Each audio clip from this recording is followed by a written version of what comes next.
ladies and gentlemen, it is an immense pride that I join you in celebrating the 61st anniversary of our nation's birth. At this pivotal moment, we reflect on the values of our sovereignty and celebrate the enduring legacy of those whose patriotic efforts took down the bastions of imperialism. Their sacrifice set our republic on the path of liberty, unity, peace, enterprise, and democracy. Today, we affirm, by reflecting on what we have accomplished since raising the flag of our nation, that by staying true to our national identity, we have remained consistent through seasons of abundance and scarcity.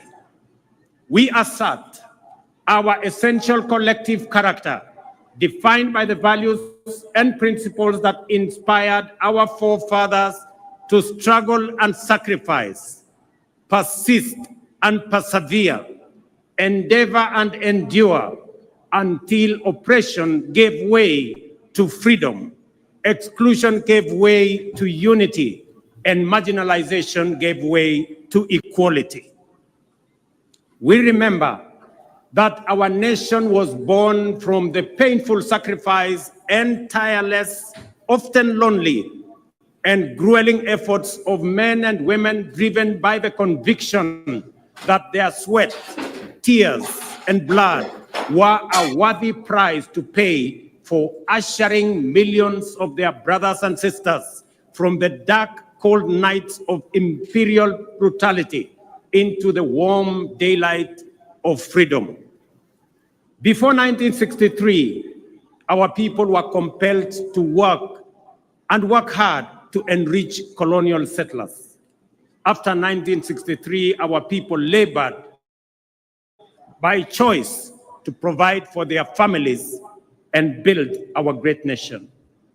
Before 1963, education, health, and personal security were privileges reserved for the colonial elite. After 1963, they became the right of all citizens of our republic.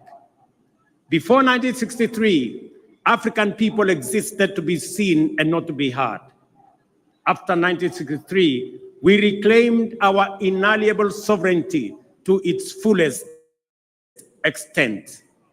The year 1963, therefore, marked Kenya's profound moment of historical change, yet it also represents an equally fundamental moment of essential and defining continuity.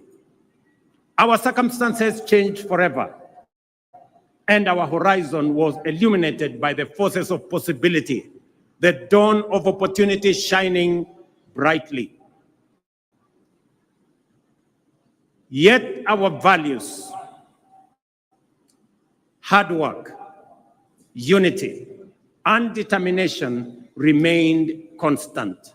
We applied these same principles to build our nation after we liberated it. There is an important point worth emphasizing. In our time, our generation must never focus so much on the present that we forget where we were only 6 decades ago.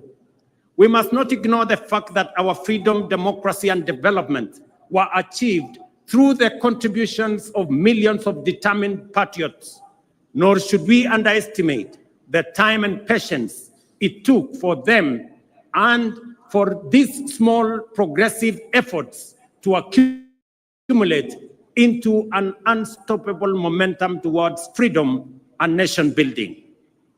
It may have been easy to despise individual freedom fighters as they ventured into a forest of uncertainty and to underestimate their ambition to free Kenya from colonialism. Yet, that is precisely how we gained our independence. Courage and hard work, determination and patience, and the confidence that we are not alone are always what it takes to make meaningful strides as a nation. Today, I want to encourage my fellow countrymen to keep this perspective in mind. As we aspire for more and better, we must not give way to despair, pessimism, or skepticism when faced with challenges, but instead forge our path forward with courage, hope, determination, and ambition. I declare my unswerving faith in the ability of our people to interrogate policies and hold the government to account. This is the essence of democratic freedom, a civic duty for citizens, a responsibility for leaders, and a necessary imperative for our success and progress. We have experienced a particularly challenging time as a people, largely owing to dynamics beyond our control, resulting in high cost of living, greater difficulty in finding employment, and fewer opportunities for entrepreneurs. Consequently, there was widespread anxiety about the economic stability of our nation, demanding urgent and appropriate interventions and effective solutions. The bottom-up economic transformation agenda was inspired by our determination to confront these fundamental challenges directly and with ambition. Our aim was first to lay the foundation for robust economic activity to generate millions of opportunities at the bottom of the economic ladder each year and drive substantive, inclusive, and sustainable growth. Our key priorities were to reduce the cost of living, stimulate enterprise, boost productivity, create jobs, foster a conducive environment for institutional and infrastructural development, and promote investment in manufacturing, industrialization, and export competitiveness. As a starting point, it was critical for us to tighten our belts and make significant sacrifices to reset our public finances on a sustainable path, enabling intensified investments in the strategic pillars of our plan and the cross-cutting enablers of rapid transformation. I acknowledge, ladies and gentlemen, the work we have done and the milestones achieved in creating the necessary conditions for progress in every value chain that support the pillars of our plan.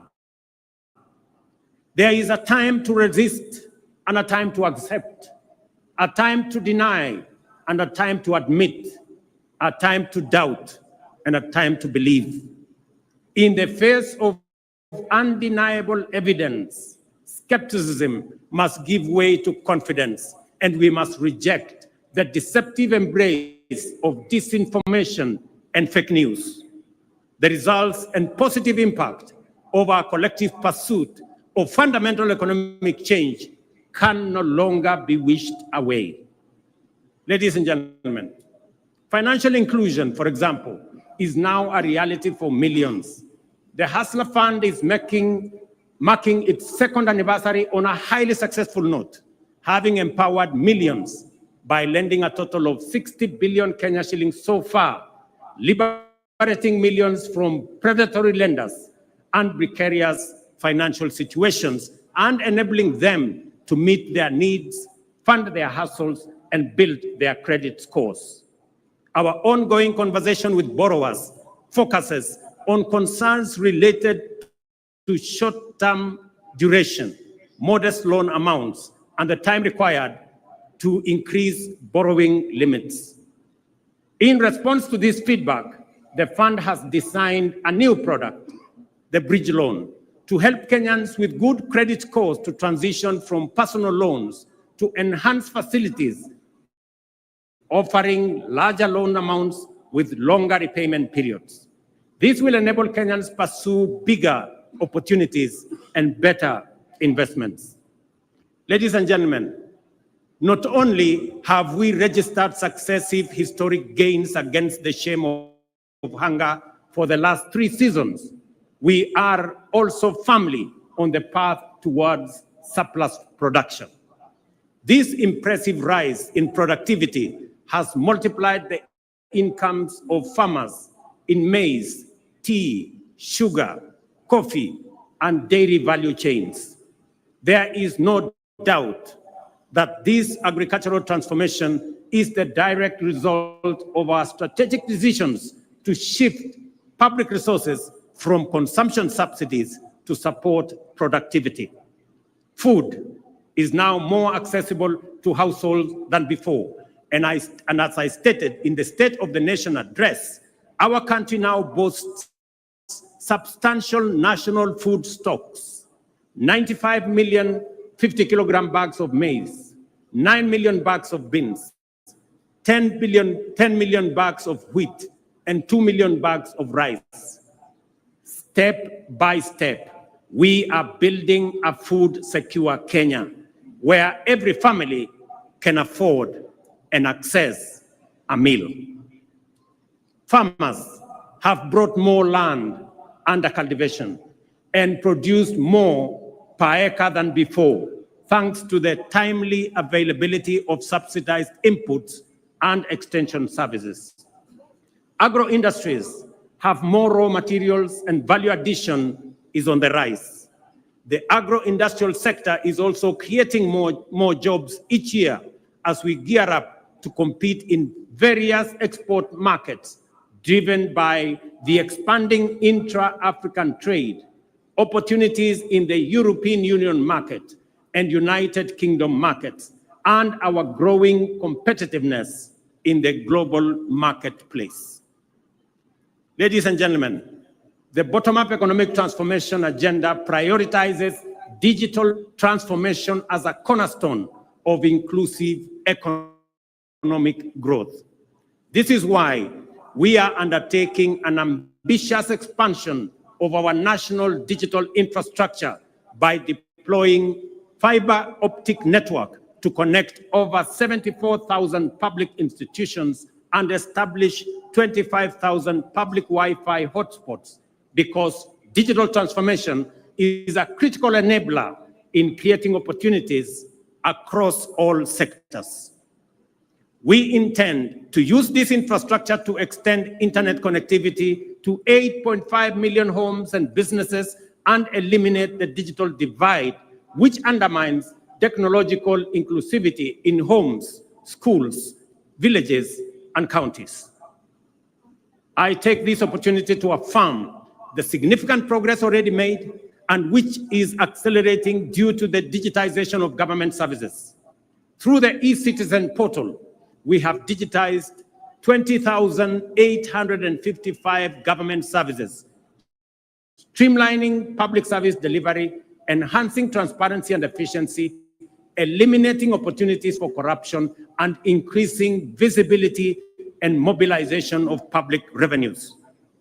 The transformative power of this single initiative to improve citizen experience with public services and enhance the government's ability to manage public resources effectively highlights the immense value of digital transformation.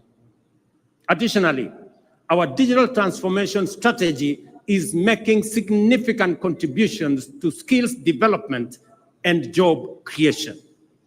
For example, Ajira and Jitume Digital are advancing our vision to equip 20 million citizens with ICT skills, fostering entrepreneurship, and enhancing inclusive digital literacy. In other words, an additional 20 million Kenyans are being prepared for higher productivity in the digital economy. We have also adopted the integration of creative industry courses into technical and vocational colleges as a reliable mechanism to build a skilled workforce. These robust measures form the foundation of our strategy to promote the emergence of a fully fledged digital economy, leveraging Kenya's position as a regional hub for software development. Ladies and gentlemen, brothers and sisters, friends, enemies, and comrades, I hope you're doing well wherever you are. This is Kenya Revolutionary for another session, the Jamhuri Day session. Thank you so much for everybody who has been joining. Chief Negus, Thank you so much. Seeing you. Nice seeing you. And Mr. Green also, and everybody who's watching. Karibuni sana, karibu sana. Even those of you who are going to watch this on repeat. Karibuni, karibuni, karibuni. Happy Jamhuri Day in Kenya. It's the day that is claimed we were celebrating the Kenya becoming a republic. The so-called takeover from the colonial powers, which evidently we can argue that that wasn't the case in reality. We shall explore that. I just wanted to play that speech by President William Samoei Ruto, because I don't know what his speech was all about. I had clips here and there, but I can't really stand a 43-minute listening in to this man because he's full of it. He's full of it. I mean, all this stuff talking about, oh, we've become an independent country, we are a republic, we'll be doing intra-African economic trade, and so forth. Oh, we don't need, it's a bunch of nonsense. You know it's nonsense. You know he knows, and he knows that we know that is full of it, okay? So we're not going to buy that. I don't have to listen to his, what is it called? Bottom-up economic model. How is that working, Mr. Ruto?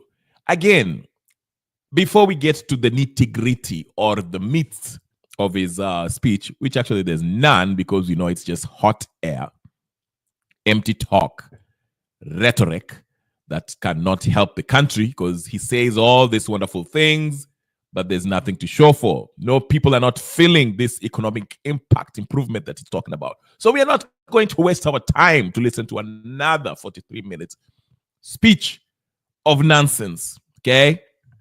But if you do want to listen to, you can go ahead and, it's everywhere on the internet. You can go listen to that speech. If you're a Ruto fan, I hold nothing against you, but this man is a disaster, just like his predecessors. Again, I say, every president since the so-called independence have been a disaster for Kenyans. They just vary in the degree in which they destroy this country. Okay? Jomo Kenyatta was a disaster. Moi was a disaster. Mwai Kibaki was a disaster. Yes, there's some people who want to say that, oh my God, Kibaki brought this economic change, blah, blah, blah, blah, blah. Nonsense. He started off well, and we know how it ended. Disaster. Uhuru Kenyatta was a disaster. We know that. Ruto, you can fill in the blank, okay? Super disaster, all right? That's why I'm saying no one is getting a pass over here. So when people come here and say, again, and I want to address this since we are talking about all that, because let me take a sip. This is Coffee Today. Ladies and gentlemen, brothers and sisters, friends and comrades. If you are joining in, and this is your first time we talk about Kenyan politics here, and it's your first time, you don't know much about this channel, please go ahead and subscribe. If you're already subscribed, you know the deal. The first in your order of business is to like the video, share, tell your friends. Karibu sana, Shimiriam. Karibu nam, nakuona.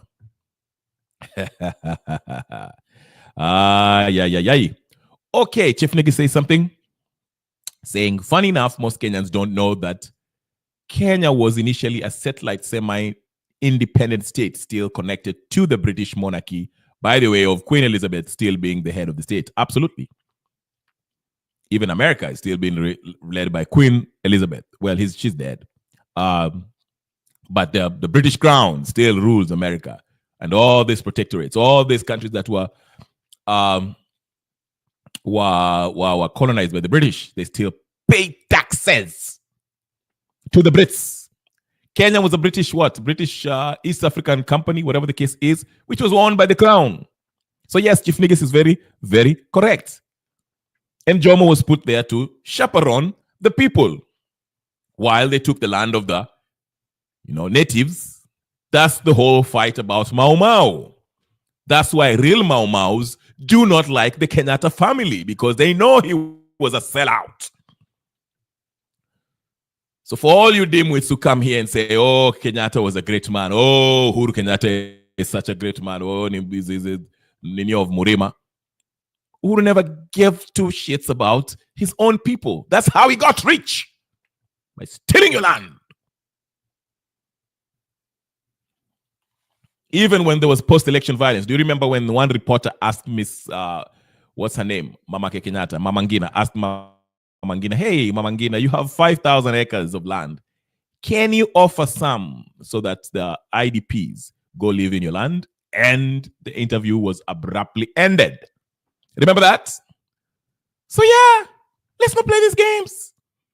I told you yesterday, I know we argue here, we come here and we start pointing fingers at each other like little kids. We act like small little kids. Oh, you did it first. You did it. You did it. Oh, you people are tribalists. Oh my God, look at you. You're the tribalists.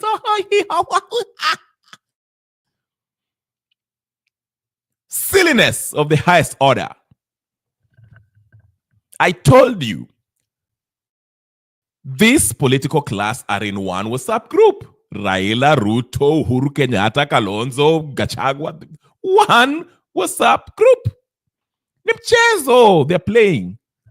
But wewe utakuja hapa, nyinyi Wajaluo na nyinyi Wakale, nyinyi ndio mko na ukabila sana. Mko na ujinga. Oh, really? Another one comes in, nyinyi Wakikuyu mko na ukabila. As if your tribe did not do the same. Let me make it clear for you. Every community have been guilty of doing that to some level. Okay? Because I remember when whatever, even Kibaki days, when Kibaki started messing up. He started well. Kibaki started well. Started very well. He had the ear of the people. Started very well. Started messing up. Akaanza ukabila. All continue it, okay? And people were saying, hey, this Kikuyu government. When Moi was at the helm, oh, Kalenjin government.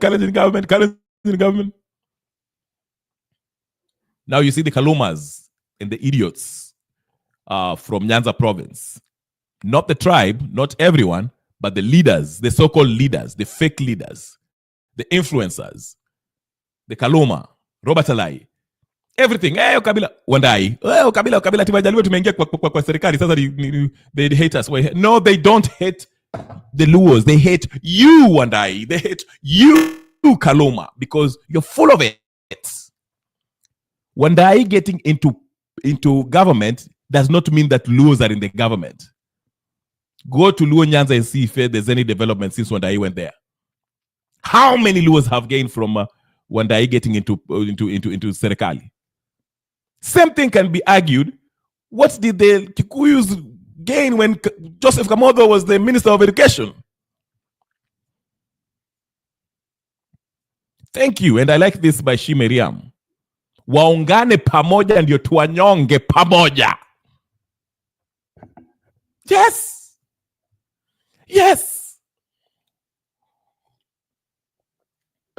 I'll prove to you that Kenyans can see through all this fuss about Polinio.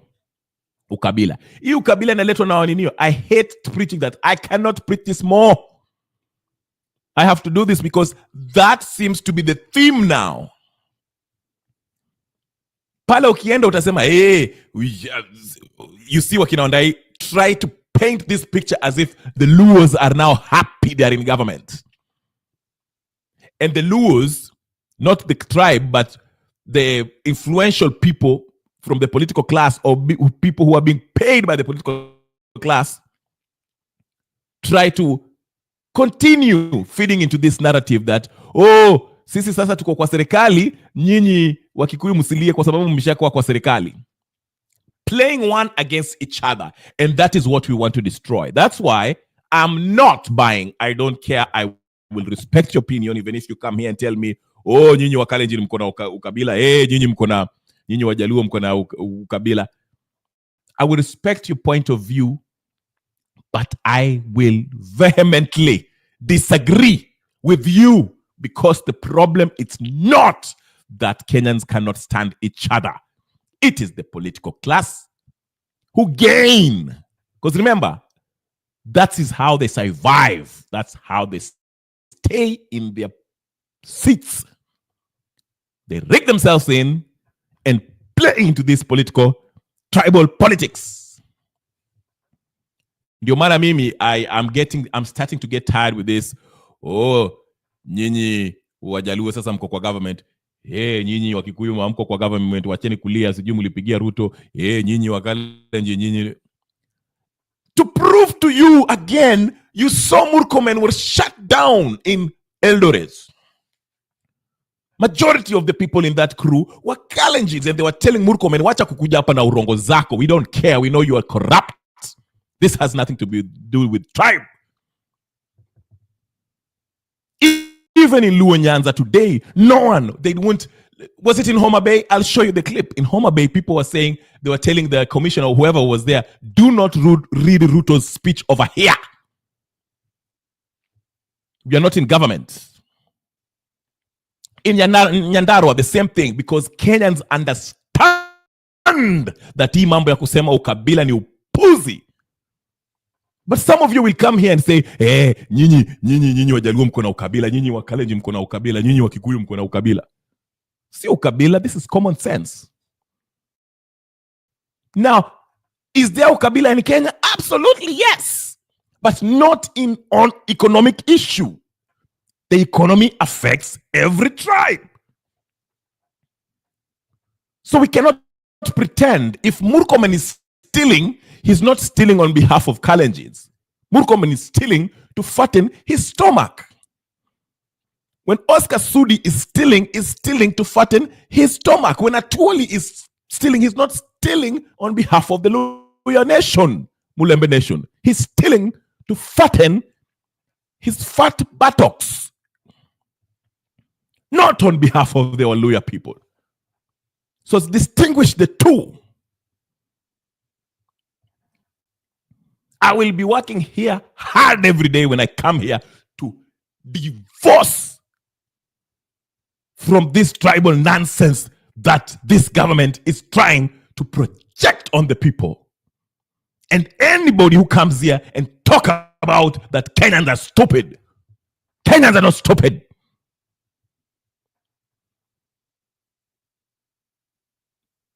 I was listening carefully, people saying that, Kenyans are stupid for clapping for Ruto.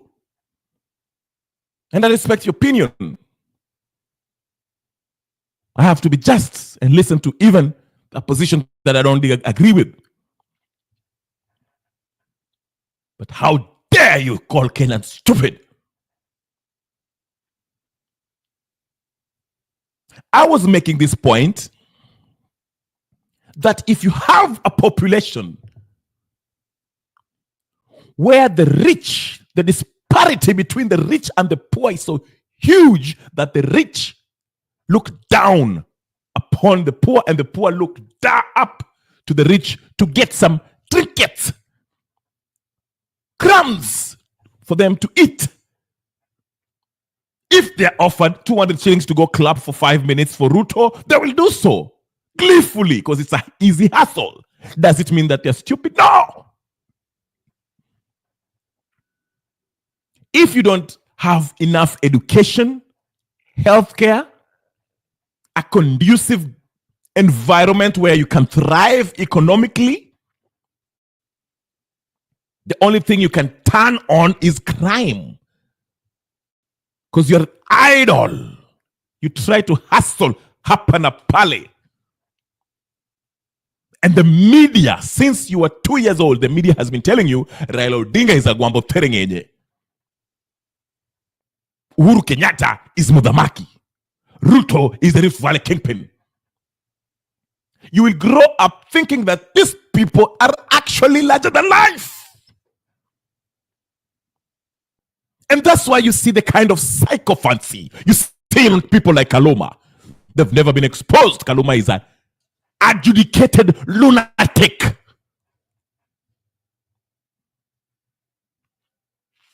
You have to understand the dynamics. That's why the political class want to maintain that disparity that exists between the super rich and the poor, the majority who live in abject poverty, because it is easy to manipulate the poor. Deny them healthcare, deny them education, deny them exposure.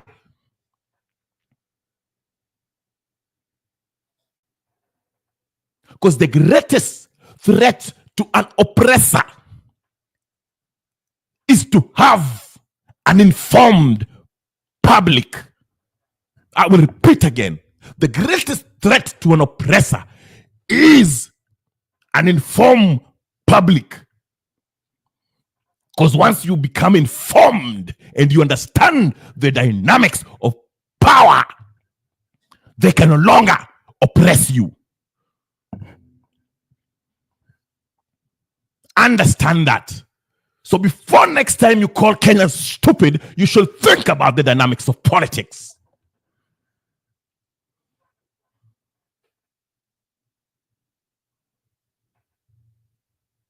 Kenya has never been a republic. I'll play you the clips so I can reaffirm my point. I was listening to Jimmy Wanjigi on Spice FM when they were talking about, oh, we've been choosing bad leaders. We've never chosen these leaders. The only president that was democratically elected in the history of Kenya was Mwai Kibaki in 2002. The rest rigged themselves in. Even Kibaki himself rigged himself in 2007. But he was voted on 2002 with majority of Kenyans. Let's get to it. Let's get to it. Are you ready? Are you ready? Leo hatutacheza mchezo wa paka na panya. Hii mchezo ati sisi nyinyi sijui nini. We are not going to play that. I will not. As a matter of fact, that's going to be our policy now. You come here and mention that this tribe or that tribe is tribalist, nje. Zero tolerance. Go play that games somewhere else in Sound Nonsense TV or whatever the case is.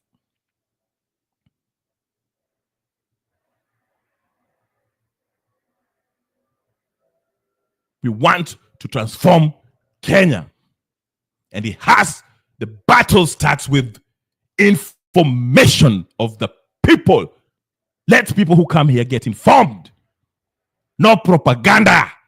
No one gets a pass over here.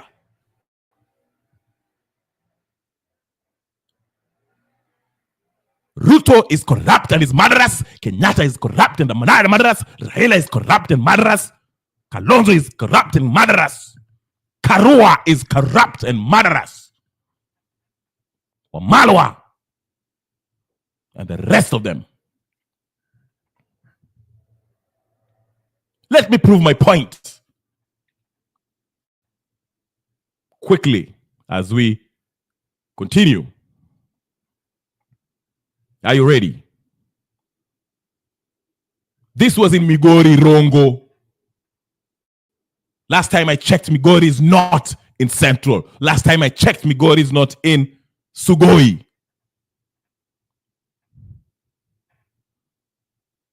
Let's get to it. We shall promote unity, not in the sense that Ruto is trying to promote unity by uniting the political class. It is by uniting the people of Kenya, by informing them. This is Rongo today.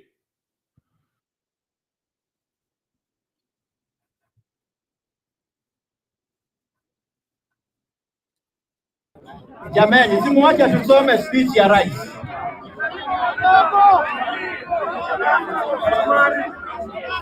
Simuacha tusome speech ya rais.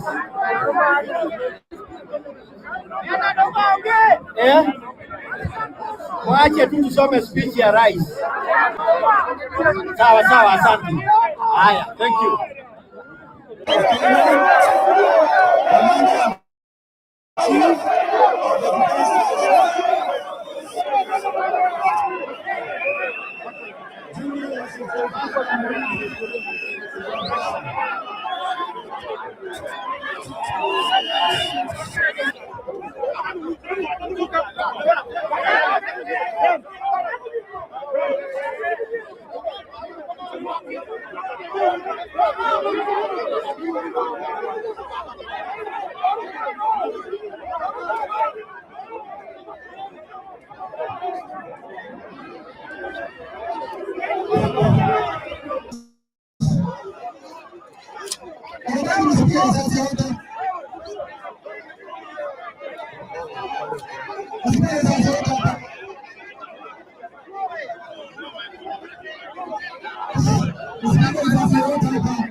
That was in Homa Bay. So for all of you who claim that, oh, Wajaluo are happy because they are in government, the people of Homa Bay did not want provincial commissioner to read them Ruto's speech. They don't want to hear it because they know it's bullcrap. But you want to drive an agenda that Luos are sycophants that now that Raila has come to a handshake with Ruto, now they support Ruto. That is a lie. Just because Wandai and these idiots have joined the government does not mean that the Luos are with Ruto. They do not like him. They don't want him.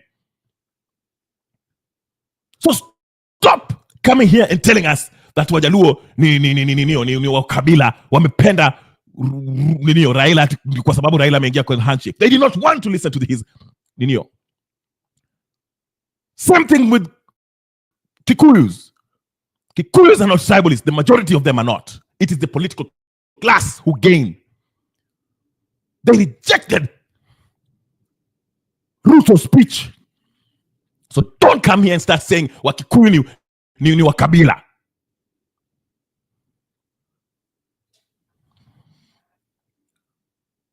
I'll show you.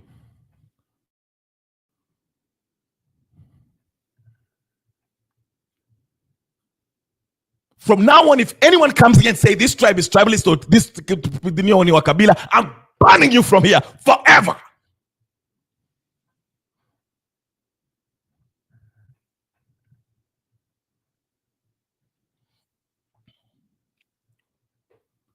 Kinangop residents. I don't know where Kinangop is. Can somebody tell me where Kinangop is? Kinangop. They were also rejecting Ruto's speech to be read to them. Somebody tell me where Kinangop is. That isn't somewhere.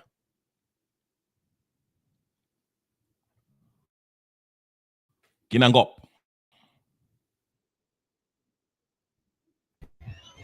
Moses Kiarie, Deputy Governor.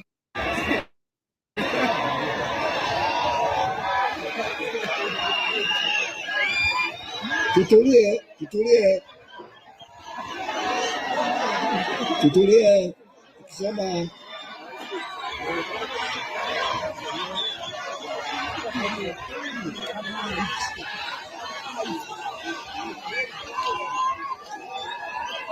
nawaomba tutulie, tusikize hotuba ya Mheshimiwa Rais kwa taifa.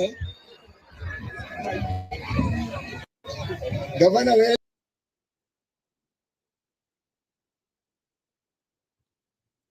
Nyandarua County. Thank you. They did not want to listen to Ruto's speech. You see that? People are not stupid. People are not stupid. Kenyans are not stupid as much as you might think. Stop saying that we chose these leaders. We are choosing bad leaders. Kenyans never chooses these leaders. They rig themselves in and they use force to stay in power. We don't choose them. We've never chose these political colonial puppets.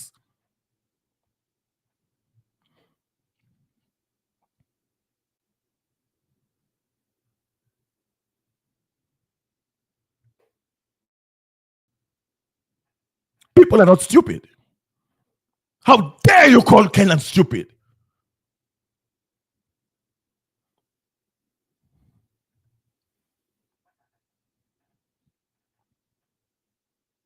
This is a resident from Kisumu. I've shown you two places, Nyandarua in Kinangop County, and I've shown you Homa Bay County, where people rejected the speech by Uhuru Kenyatta. Gladys Wanga is the governor of Homa Bay. When they had this homecoming and they're celebrating, you would have thought that the people are with Ruto. But when they wanted to read Ruto's speech of Jamhuri Day, people rejected it in its entirety, which shows you the real picture. There's a difference between paid crowds that are happy to make a quick buck and the real feeling from real ground. Tulikuwa tunaamini sana mwokoaji wa sisi. Chenye ninaweza kusema kuhusu mambo ya Jamhuri Day ya leo, mimi sioni penye tunaenda. Unajua, kusema tu kweli, uchumi wa Kenya uko down. Uchumi kwanza tu, kitu ya kwanza. Hata ukiangalia hapa Kisumu penye inafaa hiyo sherehe ikue, hakuna hata watu. Sasa wewe utaenda kwa kiwanja na njaa. Utaenda kwa njaa, hauna pesa. Kwa kiwanja hauna chakula. Utaenda kufanya nini? Unajua, huyu president Mheshimiwa Ruto wakati alichukua uongozi aliahidi vijana mambo mingi sana. Na mimi naona aliahidi vijana hakuna chenye amefanya hata moja. Bado sisi tunangojea na tunaumia. Yeye alisema ataanza na vijana hustler, ataanza na sisi, ataanza na watu wa chini kabisa, bottom up. Hiyo bottom up sasa tuone. Tunaona tu sijui nini. Haya, baba wetu huyu baba tulikuwa tunaamini sana mwokoaji wa sisi, yeye pia amejoin huko. Kenya sasa imekuwa ofyo. Kenya haiko. Imebaki kukuliwa tu, sasa tunaliwa sisi wanyonge. People are expressing themselves, as you can see.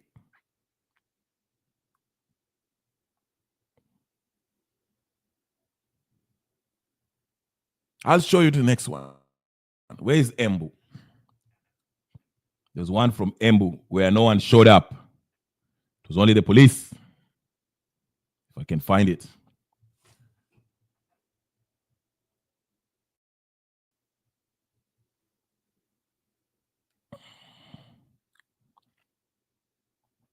This is an example of what I'm showing you.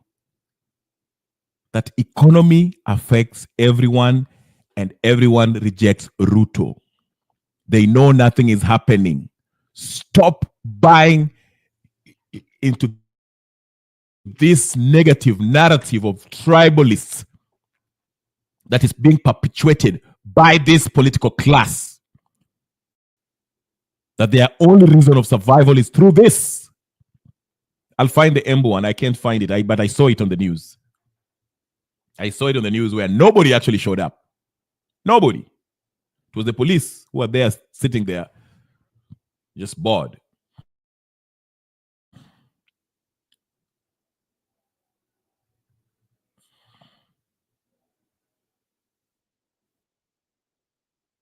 President Ruto, tulikuambia ya kwamba hauwezi kuendesha hii gari inayoitwa Kenya. Ulisema uko na plan, una ujuzi, wewe hauwezi kuendesha Kenya. Kitu unaweza kuendesha ni wheelbarrow. Na ulipokuwa unafanya launching ya chama chako cha UDA, wewe haukuendesha wheelbarrow, ulitafuta watu ukawatumia vibaya, wakakubeba, hiyo clip iko, ukaenda ukiimba ukiwa kwa wheelbarrow, na Wakenya wakademonstrate. Wacha nikuambie kile unachofanya kina maana yake kiroho. Wheelbarrow hakuna mahali ingeenda bila kusukumwa. Sasa unajua watu walifanya nini? Wewe ulibaki umekalia wheelbarrow na Wakenya wakaiacha hapo, sijui ni stage gani, na wakaondoka. Kwa sababu wao walienda ukafuruga gari ambalo lilikuwa likienda vizuri, lilikuwa limebeba Wakenya, na ukafukuza driver wake Uhuru Kenyatta, ukafukuza deputy wake, ukafukuza mwenzake Raila Odinga, na wewe ukasema una plan. Wewe ukachukua gari, hata hukumuuliza cut off iko wapi kwa sababu ya kiburi. Sasa gari limekwama, hakuna mahali linaenda. Unajaribu kwenda Kisumu, unagundua haliendi. Unajaribu kutoa Makanga gari haiendi. Ukajaribu kuweka Makanga mpya, sijui ya squad ya miaka 3, ukagundua kwenda jaribu kutafuta. Sasa kazi yenu ni kuweka watu ndani. Hii gari watu walishuka kitambo, unajaribu kuweka watu ndani ati linaenda. Ni kama stage, unaingia gari kumbe haliendi. Wali watu wako ndani ni watu wa kupiga set. Wewe ukaweka Oparanya ndani ni set yamepiga. Na hata anatusi watu. Unaweka Joho ndani apige set. Ati watu wafikirie gari Mombasa linaenda. Haliendi. Anatukana watu, anafungua dirisha, anatusi watu huko nje. Watu hawezi kuingia gari iko na Makanga kama hiyo. Kuna watu wengine kama Junet, unamweka huko Homa Bay ati apige set, hiyo gari ibebe kutoka Homa Bay. Wajaruo hawaingii hiyo gari, Wakikuyu wameshuka wote. Hata ile msichana alikuwa anakuzungusha na wheelbarrow, sijui bado wako wapi.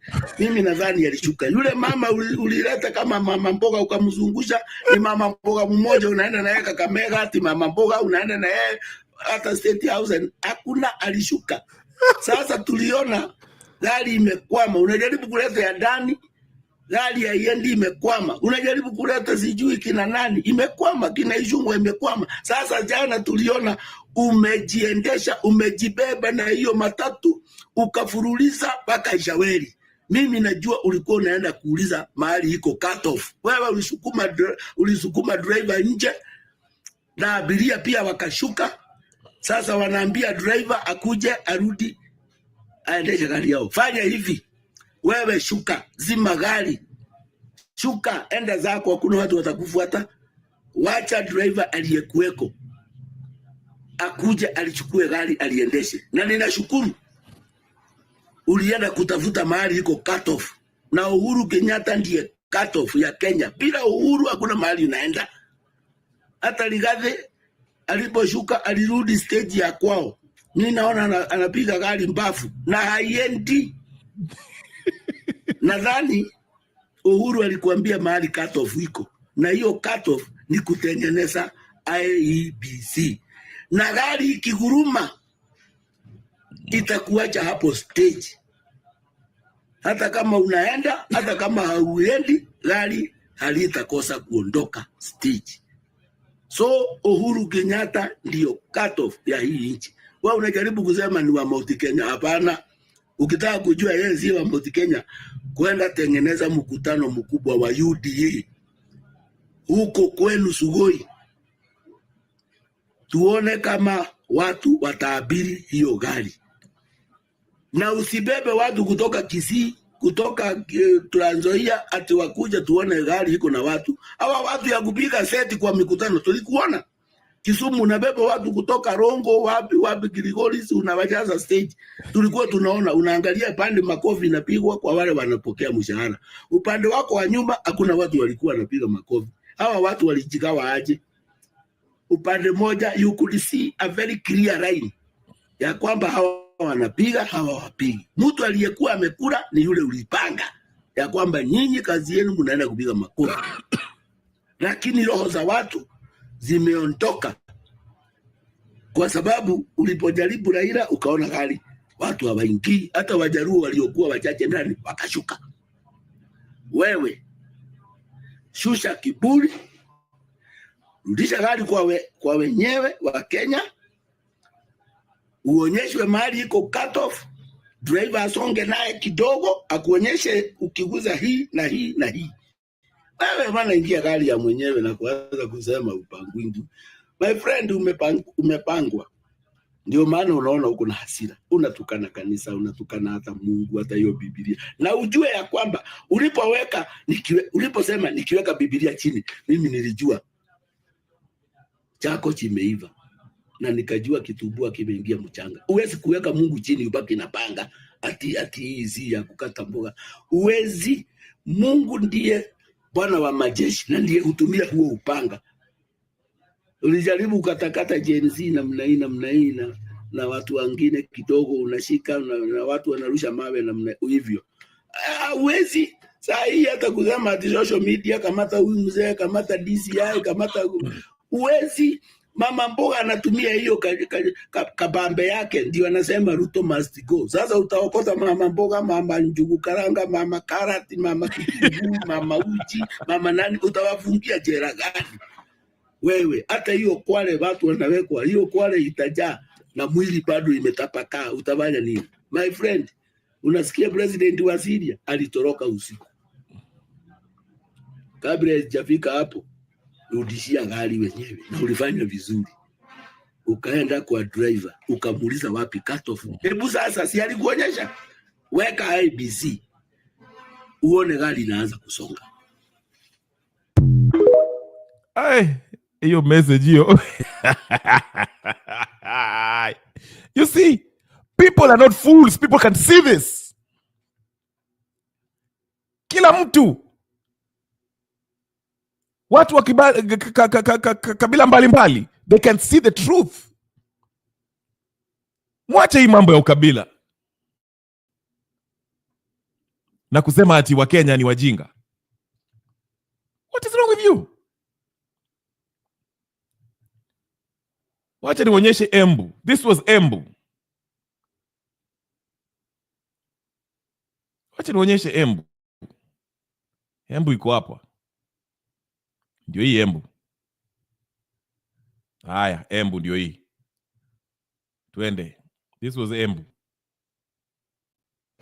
Watu wako kazi bwana, watu wako kazi. Mshida huku mkituambia tukuje ati jamhuri. Jamhuri gani? Serikali mlishindwa na kufanya kazi. Nataka kukuja mtuambie nini? Hakuna, tutaki sherehe. Kwanza fanyeni kazi bwana. Watu hayuko. Watu wamengavi, watu wako kazi. Watu wako kazi. Hii serikali ni ya kunyanyasa bwana. Huku hakuna watu. Ni polisi peke yake, acha waji entertain. Wakae kabisa. Serikali yao ikae huko. Watu wako kazi, watu wako kazi. Hakuna.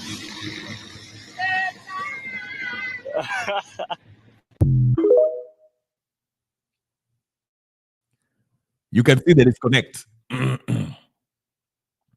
You can see the disconnect between what Ruto is saying and the paid people that he paid to show up in that Uhuru Garden and what's actually happening in the ground. I've illustrated before. Hii si mambo ya ukabila. Ukienda Kisumu, Homa Bay, tumeona Embu, Nyandarua County, everywhere. No one is buying into this.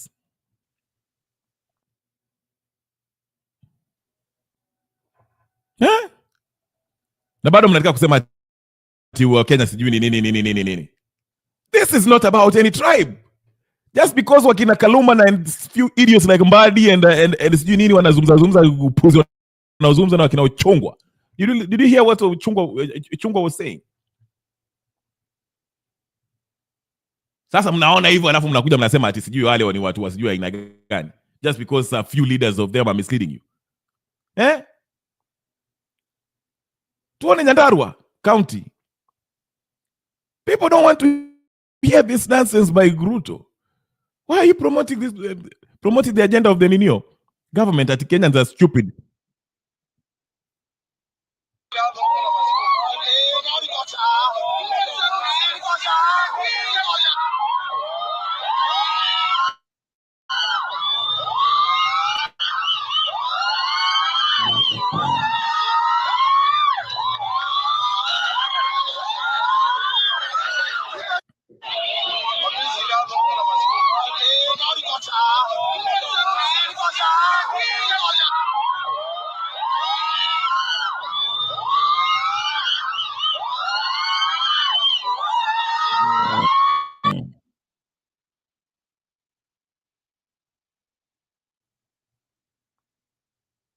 anyone that tells you that Kenya is stupid, Kenyans are stupid, na ati watu ni wakabila, is working for the government. Mtu yoyote atakuja hapa kuambia ati ile kabila ni wako na ukabila, ule watu wasijui wapi wako na ukabila, ile watu wako na ujinga, hale watu ni wajinga, ni mtu anafanyia serikali kazi. Ni DCINIS. Hao ni watu wa serikali. I told you yesterday, if you remember, the theme from everyone who's working for Ruto, ulisikia nani Opiyo Wandayi alitokezea akasema, wanasema ati serikali ni mbaya kwa sababu Wajaluo wameingia kwa serikali. Why was he bringing that? He was basically insinuating that Wakikuyu ni wako na ukabila. May I remind you, Wakikuyu started complaining about this government before you got into that government, Mr. Wandayi. Then after that you had Murkomen alienda akasema ati anyone that is criticizing this government ni mtu wa ukabila, ako na ukabila. Do you see?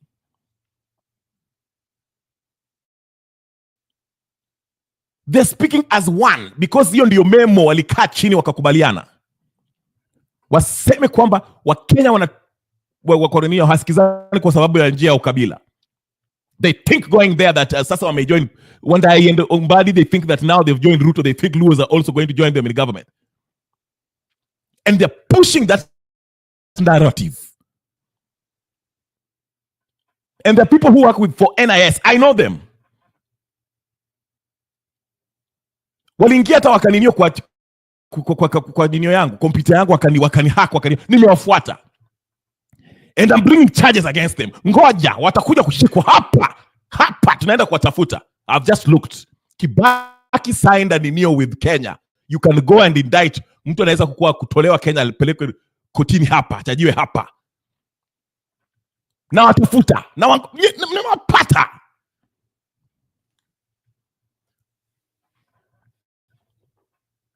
They think they're clever. They work for NIS. Kesi inatengenezwa. We ngoja, jifanye mwerevu.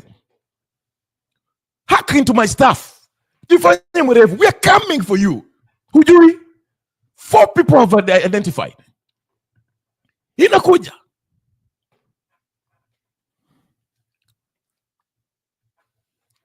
I can sue the government of Kenya and I can sue you personally. Tuendelee. Ngoma ndio imeanza. Nyinyi watu wa Ruto, nyinyi supporters of Ruto, mtajua ni mjui. The world has changed. Siku za ninio dissenting voice iliisha. Na tutawanyonga nyote. Ruto, Murkomen, Wandayi, Mbadi, Raila, Uhuru, tutawanyonga. Ngoja. It's coming. Ngoja wewe.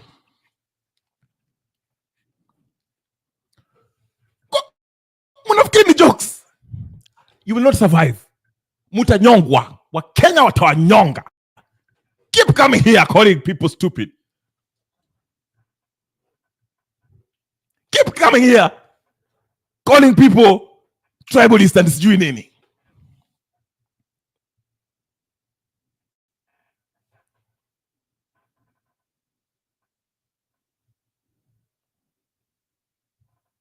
Yes, absolutely. Yes, they don't know.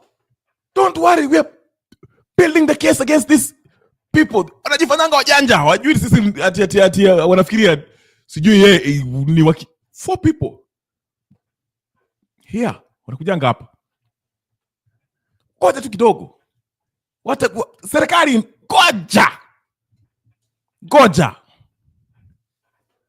Goja, mtashangaa. You'll wake up one day utashikwa na heart attack. Unapelekwa kotini hapa. Mimi usiniblame, mimi usiseme eti nitetee ukikujua. Don't. Listen.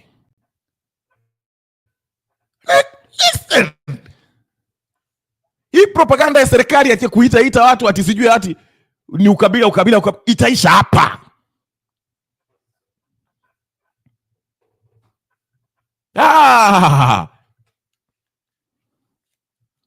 Ruto uendi mahali.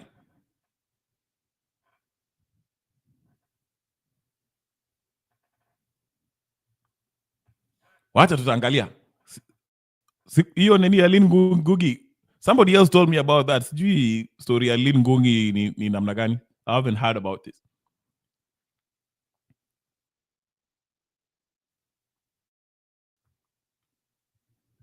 Koja. Kenya revolution is coming. Revolution is coming. It's brewing nicely. Ruto, nunua ndege uende nao Kongo. Hizo mahelikopter niliona mkipanda pale. Mutaenda Kongo. Mutaenda Kongo nyote. Ruto, Recho, Shalin na watoto wako wengine. Mutaingia kwa ndege mwende Kongo Brazzaville, ndio mtaishi huko. Ama mwende kwa Museveni, because I hear you have a good relationship with Museveni. Ujifiche kwa Museveni. Na hata huyo Museveni tutamkujia. Na hizo suti zake, baggy suits za Museveni. Hata kama ako 90 years tutamnyonga. Hata yeye. It's coming. Kachonjo.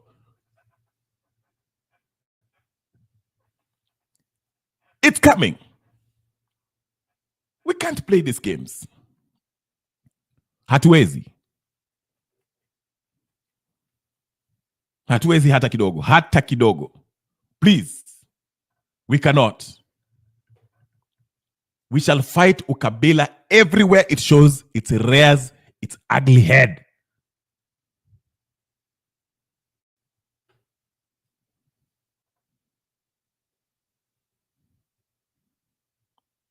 Yeah, Junet atarudi Somali.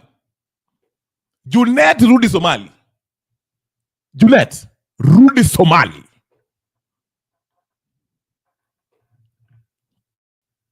Ngoja ni kidogo. Tunaendelea.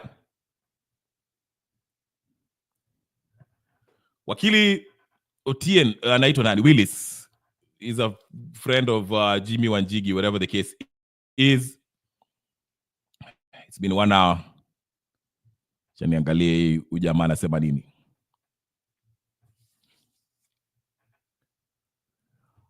Willis Otieno said, I am handling the Baby Pendo case where we are suing police officers and former OCSs in Kisumu. Today, I saw those officers and they were terrified, crying and pleading not to take pleas in court. To the officers who have been killing protesters, your day in court is coming and you won't have your superiors to shield you. I saw that police who allegedly shot Rex. Si ndio huyo hapa mnamwona? Mnamwona hapo? Siku za ninio they were shooting na kiburi. Wanajifanya hao ndio sasa wako na bunduki wanaweza kufanya vitu wanaweza kufanya.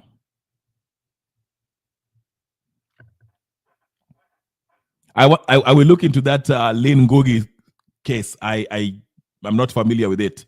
Somebody else told me about Lynn Ngugi hapa last time. I'll have to look at it. What is going on? This is the officer that shot Rex allegedly. Wako kotini. Tunawashika sura ndio ajue mambo ni namna gani. So the next protest wakwae kama wamejua you can also be prosecuted. Tunawaangalia. Tunawaona. We are looking at them. Tunawaangalia tu. Tunawaangalia. Haya. Tunaendelea na ninio. Inaitwa nini? Syllabus.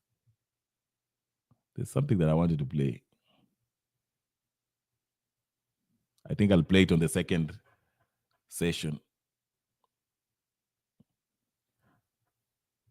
So yeah, they're shadow banning people. I agree with you, Chief. There's some people who have told me, have reached out to me wananiambia, bwana, namna gani? Sipati notification, I don't know what. But it's okay. Tuko.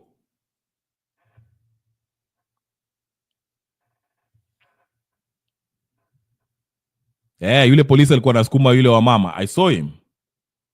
Cowards. Ngoja tu. Ngoja. Hawa watu wanajifanya nini hawa serikali? Haya. Sikieni aka kanani.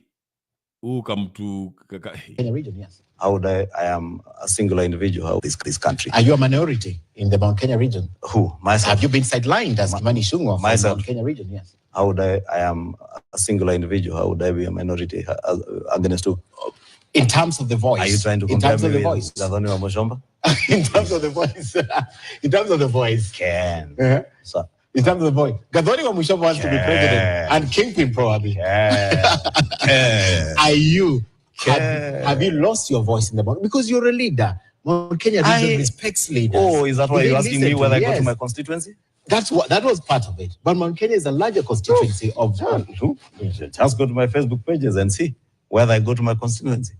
See the numbers I'm able to mobilize in my constituency. So has the mountain shifted and left you behind? Let me ask you that. Shifted and gone where? With Rigiji, with Rigathi Gachagua. To go where with him? As their leader. Are we here to discuss Rigathi? No, we are not here to discuss it. Please spare me characters like Gathoni wa Mushomba, Rigathi Gachagua, and others, and that shaggy-headed senator. I don't know his name. Senator for. You don't even know where he comes from. Okay. The one with shaggy hair and shaggy beards. If you want us to sit here and discuss that character, no, we're not going to discuss the character. But I want to know. I can't sit here to discuss that. I want to know. Unaona hii maneno inaendelea hapa. Huyu Kimani Ichung'wah. Can Kimani Ichung'wah even go back to his constituency aongee kweli? Na hii kiburi yake. Kimani Ichung'wah. Look at him. He was doing yes. He told people who were resisting the he was very angry. And progress. Let me ask you, Ken. Yes. The president was speaking to the pastoral communities. Who suffers more than those pastoral communities when they lose animals, their livestock in hundreds of thousands? Is it me and you in Nairobi? Who are blogging about vaccines? Me and you in Nairobi. Not the guys on the ground. So I have to be crazy to be opposing vaccination of animals that have nothing to do with me. The person who is benefiting knows the value of that vaccine. The other example the president gave, I don't know, he mentioned about people who don't use the airport.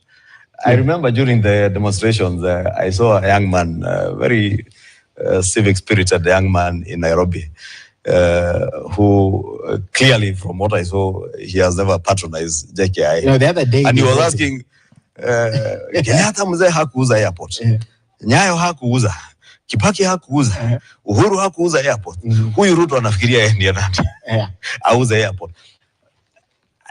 And I looked at that gentleman and I asked, thank God is this gentleman saying this, because I am certain this one has never patronized the airport. He doesn't even understand the value of an international airport, not to an economy like ours, but to the regional economy.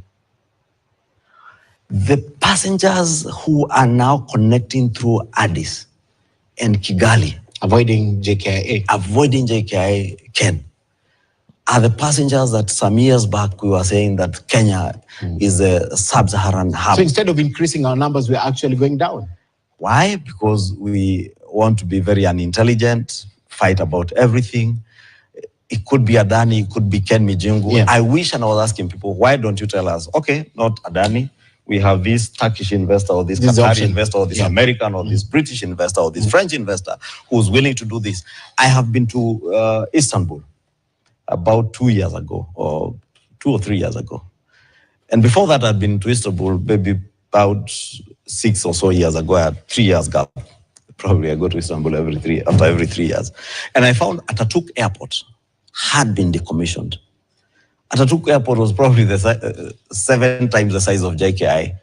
Why? Because they had built a completely brand new airport in Istanbul. Decommissioned Ataturk, they were converting into a public park, leaving only one runway for emergencies. The new airport, 100% PPP. Therefore, when you are annoyed that people don't understand that you cannot be able to finance all these huge infrastructure projects with your own resources, the same people who are crying you're overtaxing us. I mean, you are only human. But don't you think these same people have indicated when the president cancelled the Adani deals, regardless of the reason? The president did not cancel the Adani deals because they were not good for the country. He cancelled, as he said, because he had gotten new information from friendly countries. And your guess is as good as mine. After what happened in the US, you would also have to be crazy to go on with the same. With the same. But that does not negate the fact that you need to build, and we must build a new airport. We must.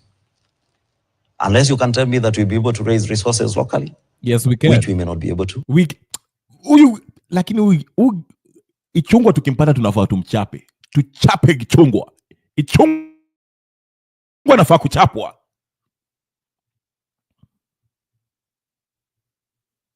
Ichungwa is beyond reproach.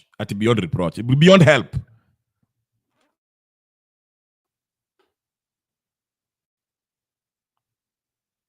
Ichungwa huyu. Ichungwa, Machungwa. Whatever his name is.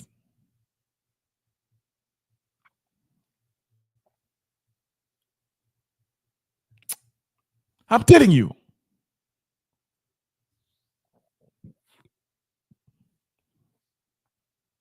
These people.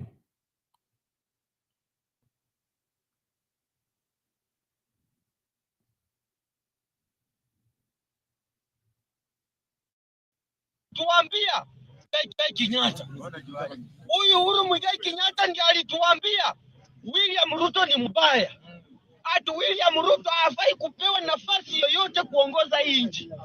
Sahi sababu Uhuru Kenyatta ni tapeli kama William Ruto. Ati wanakuja kutuambia hapa ati sasa sisi twende nao vile wamesema. Mimi nataka kuambia hapa ukweli. Hawa majamaa watatu ambaye ni William Ruto na Uhuru Kenyatta na Raila Odinga tumechoka nao. Na watatuletea tena hii ujinga wa 2027. Wewe ukifuata Uhuru Kenyatta na bado unaishi kwa nyumba ya mabati, wewe ni mjinga na wewe ni ng'ombe. Wewe ukifuata William Samoei Ruto. Na William Samoei Ruto anaishi State House. Wewe unaishi Kibira, hata mwizi akikuja na kuambia fungua ama nirarue nyumba ya mabati. Wewe unafuata. Wewe uko hapa. Unaimba kila siku. Raila Amolo Odinga. Na una mahali pa kulala, unalala nje kama umbwa. Mimi nataka kuambia Wakenya, imefika wakati tuungane kama Wakenya. Haijalishi wewe ni kabila gani, wewe ni Mjaluo, wewe ni Mluya, wewe ni Mkikuyu, lazima wakora watatu waende nyumbani. William Samoei Ruto, Raila Odinga na Uhuru Muigai Kenyatta. Tufuate nani? Tutafuata kiongozi ambaye atafanya kazi kama Ibrahim Traore kule Bukinabi.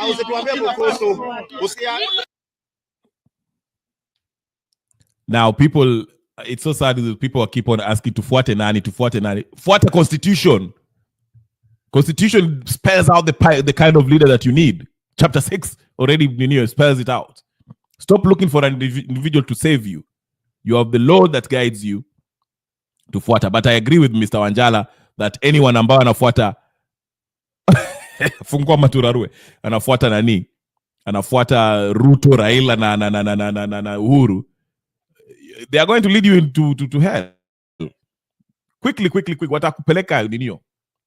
Hakuna pale watakupeleka. Hakuna. Ni mchezo wa town. Hawa ndio watu ambao wanaleta hii maneno ya ukabila. Usijali. I don't know what this man was saying. I don't even know who this is. Kamutaiganagia niki kingi Uhuru Muigai wa Kenyatta ungienda thi ino thoguo ni agutigeire utonga ithuĩ ta Kenyans tũrakwe mĩaka 10 wethe utonga ũrĩa wothe ũngĩenda ucoke Uhuru Muigai wa Kenyatta wende gũtũcokia. I don't know what he's saying. If you're a Kikuyu speaker, please help us. Uhuru Muigai wa Kenyatta mayanga indongiririkana ule tuimeria thuraku.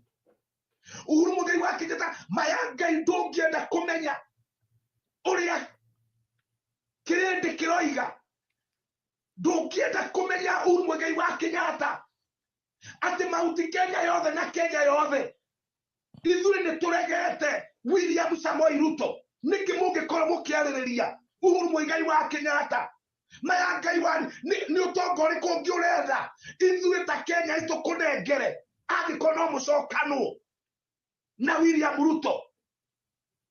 Uhuru Muigai wa Kenyatta twakoe mathaa 24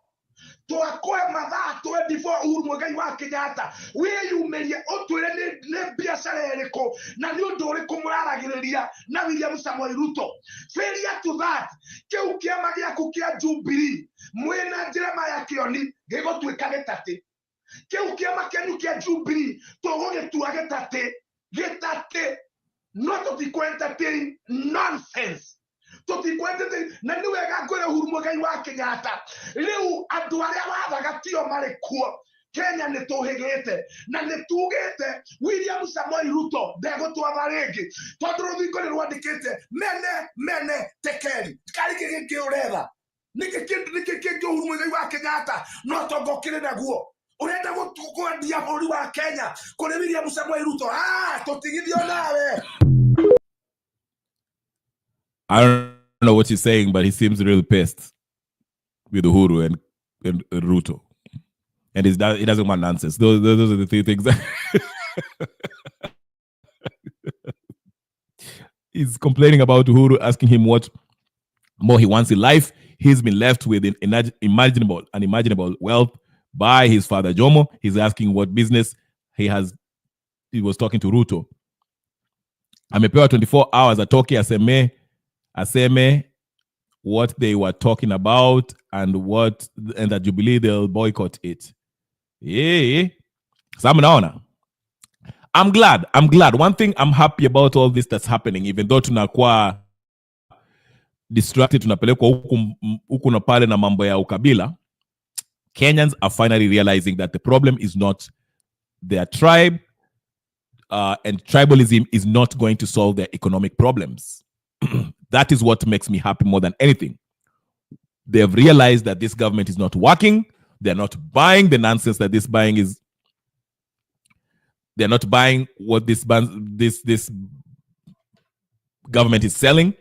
And they are realizing that is my happiness. They are realizing that the political class have let them down. And hii mchezo wa ninio inaitwaje?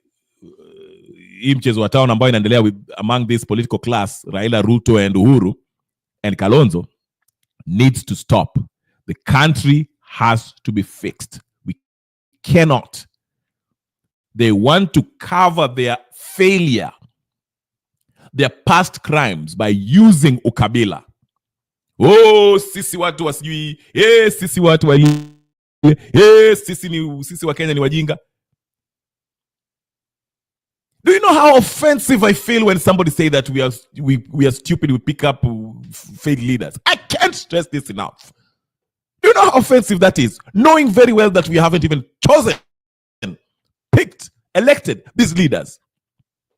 Do you know how offensive is that? See the psychological trickery that they've done.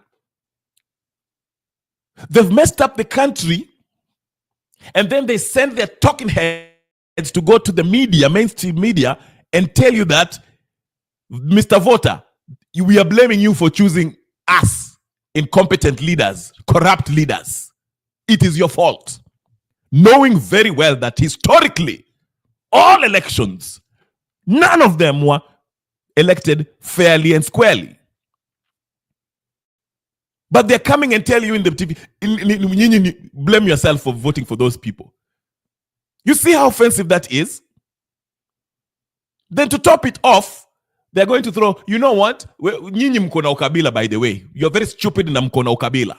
That's why you're suffering where you're suffering. That is what they're telling you. Meanwhile, they've rigged themselves in power and they've divided you up. Some napigana nyinyi wenyewe while they loot and they continue looting. And they call you stupid and they call you tribalists. Even Ruto called people who are opposing the Ninio Mashindano ya ng'ombe stupid. You see, there's a theme here of tribalism and stupidity. And self-blame. Jilaumu wewe Mkenya jilaumu. Umepigia hao watu wakora Ninio. Jilaumu. Why can't you see that? But I'm so glad people are standing up from Nyandarua County to Homa Bay, from Embu to other places, because they can see through the nonsense. No. It is not time for tribalism, ndugu yangu. Whoa, you can't use that card on us anymore. You cannot. You cannot call us stupid. In fact, the fact that the IBC has not been constituted shows that the process in which elections are decided is flawed. That's how you people have been able to get into power and loot and destroy. And when we protest, you shoot us down. You use force.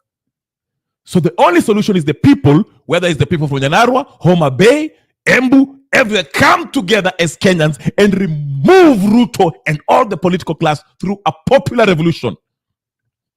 That is the solution.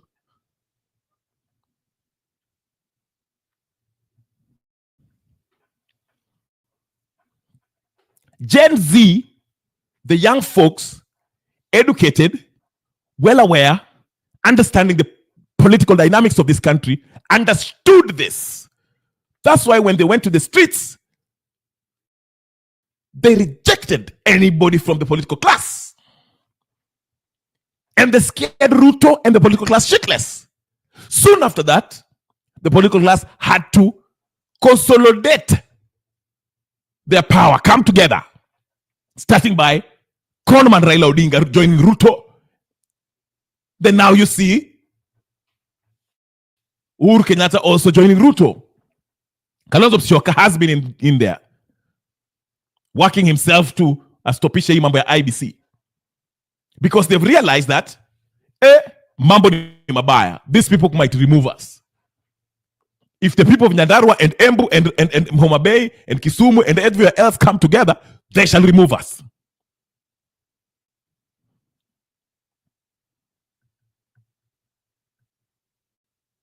They're scared.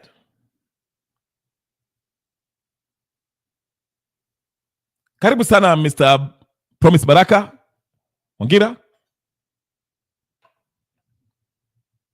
They've realized it. I will pound on this as long as I live. Shut down anyone who wants to promote tribalism and want to point to one community or the other. We should put the blame squarely on this corrupt political class. If they belong to one tribe, too bad. That has nothing to do with the tribe. It has to do with that very person. Ruto messing up the country. Ruto should be blamed as Ruto and his cohorts, like the Murkomens. Now, if they belong to a Kalenjin community, too bad. But we shall not blame the whole Kalenjin community for Ruto's mess up. The same thing with Raila Odinga. if he mess up and puts his minions in government and join Ruto to mess up this country and loot it, we shall blame Raila and those idiots that he chose to help Ruto loot the country, and not blame the whole New York community. The same thing with Musalia.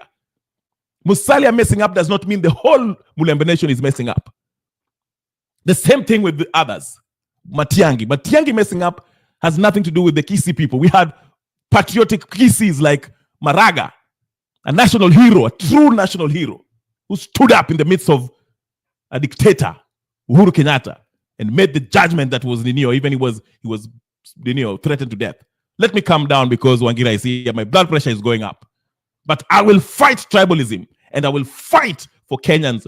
Do not dare call Kenyans stupid just because someone doesn't have money or high education. They understand, they can see the nonsense that's going on in Kenya. You saw it today in Nyandarua. You saw it today in Homa Bay. You saw it today in Embu. So how dare you call them stupid when they stand up for what they know is right?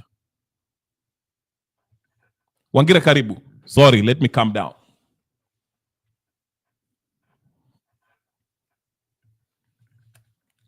Wangira, are you there? Yes, thank you. How are you? I am doing well. Me? I'm very proud of Kenyans today. Yes, I can hear you. Thank you. Thank you. I'm working on my second book, and my second book is titled Man Eat Man Society, How Kenya Lost Its Soul and Glory. And the first chapter of my book is titled The Independence That Never Was. The Independence That Never Was is the first chapter of my book. So, looking at, what I'm trying to research on in my book, and, what, transpired today, is a reflection of an independence that never was. Because, in 1963, when Kenya became, first, in 1963, we became independent, but, we were still under the monarch, we were still under Her Majesty the Queen in 1963. And, there was a proposal by Kanu then that, we remain, under the monarch for some time, as much as, we were to exercise, or what we call, the self-government. But, the monarch was supposed to have remained as the head of state for a particular period of time. That was a proposal. And there was even a letter that was written, to the colonial secretary then called Mr. Sanders, requesting that, Her Majesty the Queen remains, or the head of state as Kenyatta becomes head of government. And, the Queen, Her Majesty the Queen, agreed. So I don't know how things changed that in 1964. Or, we now became a republic, and, Mzee Jomo Kenyatta then became, the head of state and head of government. And, that's where the rain started beating us. You remember, I told you here the other time that, our problem as a country, our governance problem. And, and the reason why, there are governance problems is because, instead of institutionalizing governance, we have personalized governance for the last 61 years. When Mzee Jomo Kenyatta became president in 1964, that was December 12, 1964, he became the head of government and the head of state. And where we were, in 1963, where, the Her Majesty the Queen, was the head of state, then the Prime Minister was head of government, there were checks and balances. And then there were regional governments, under, the regional assemblies, where the presidents of the national regional assemblies were equally powerful people for purposes of checks and balances. But what did we see in 1964 going forward? When Kenyatta became the president of the Republic of Kenya, then he became head of state and head of government. And that was, through an amendment. Even the parliament before then, before 1964 was an equally powerful parliament because it was a bicameral parliament.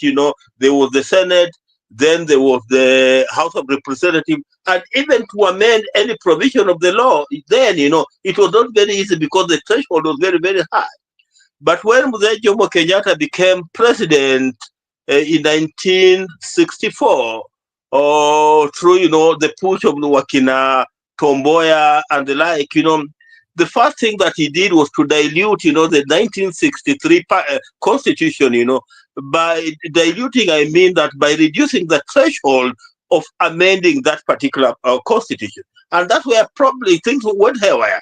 Because now, personalized amendment, were being brought in, personalized amendment in the constitution were being brought in, that were making one individual called Mzee Jomo Kenyatta was president then, powerful, and, the citizen of Kenya, weak. So, the power was being removed from the citizens of Kenya and being, accumulated on one person who was the president then, called Mzee Jomo Kenyatta. Then, when Daniel Toroitich arap Moi, became president, the trend continued in the similar manner. And, when we succeeded in removing, Daniel Toroitich arap Moi, and, we had Mwai Kibaki, then we promulgated, a new constitution. We thought that, we had created a new order. But unfortunately, just like I told you the other day, this seems to be, a case of, new wine in an old wineskin. We seem to be stuck where we were in 1964 when President Jomo Kenyatta became an imperial president.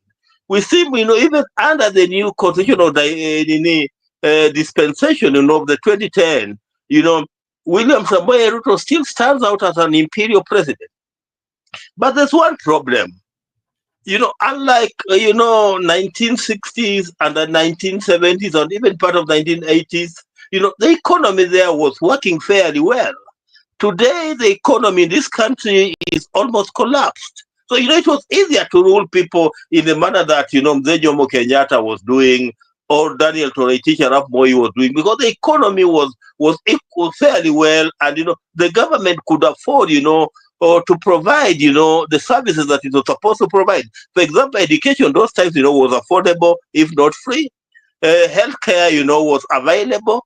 You remember people could walk even to health center and, they could get healthcare, they could get their medicine. And like where we are today in 2024, where we have somebody, who wants to become an imperial presidency, but under a collapsed environment. And because the environment has collapsed, the people of Kenya are saying that you are not going to allow it.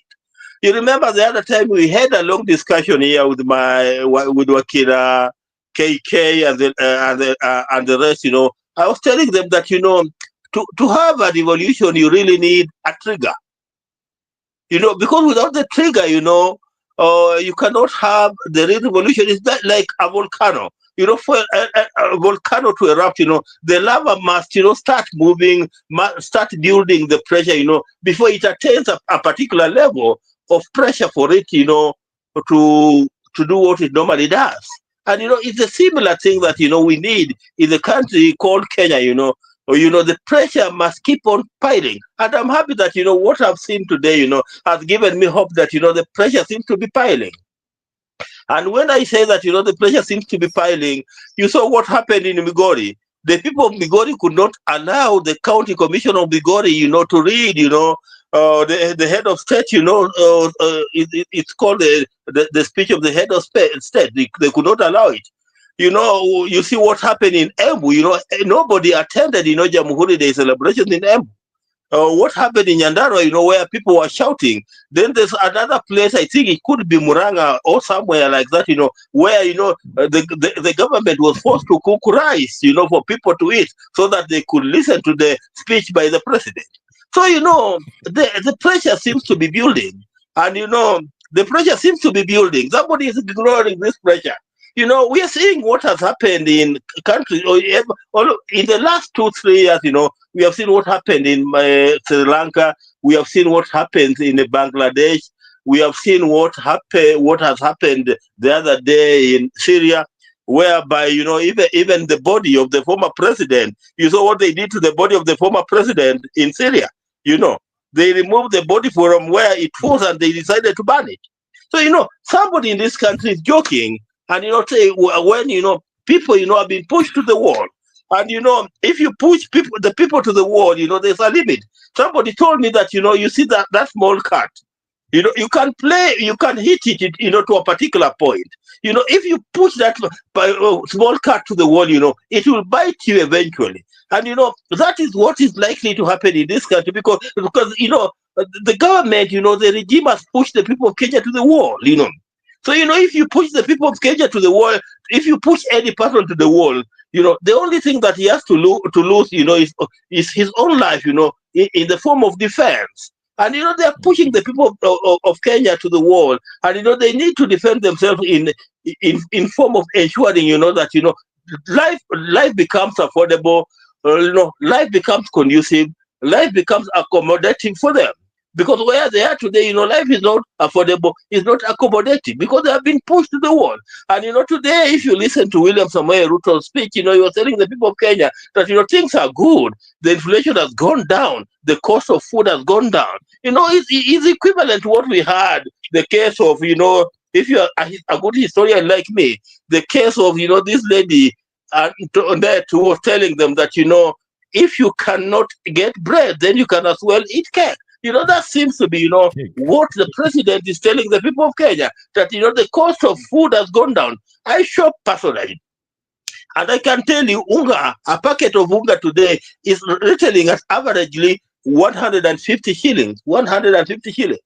And we are in a country where people are living under $2 a day. $2 in Kenya is around 240 shillings in a day.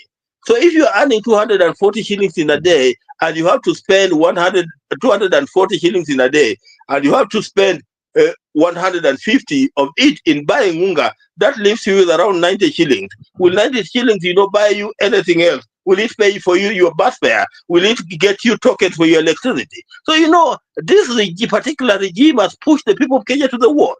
Healthcare.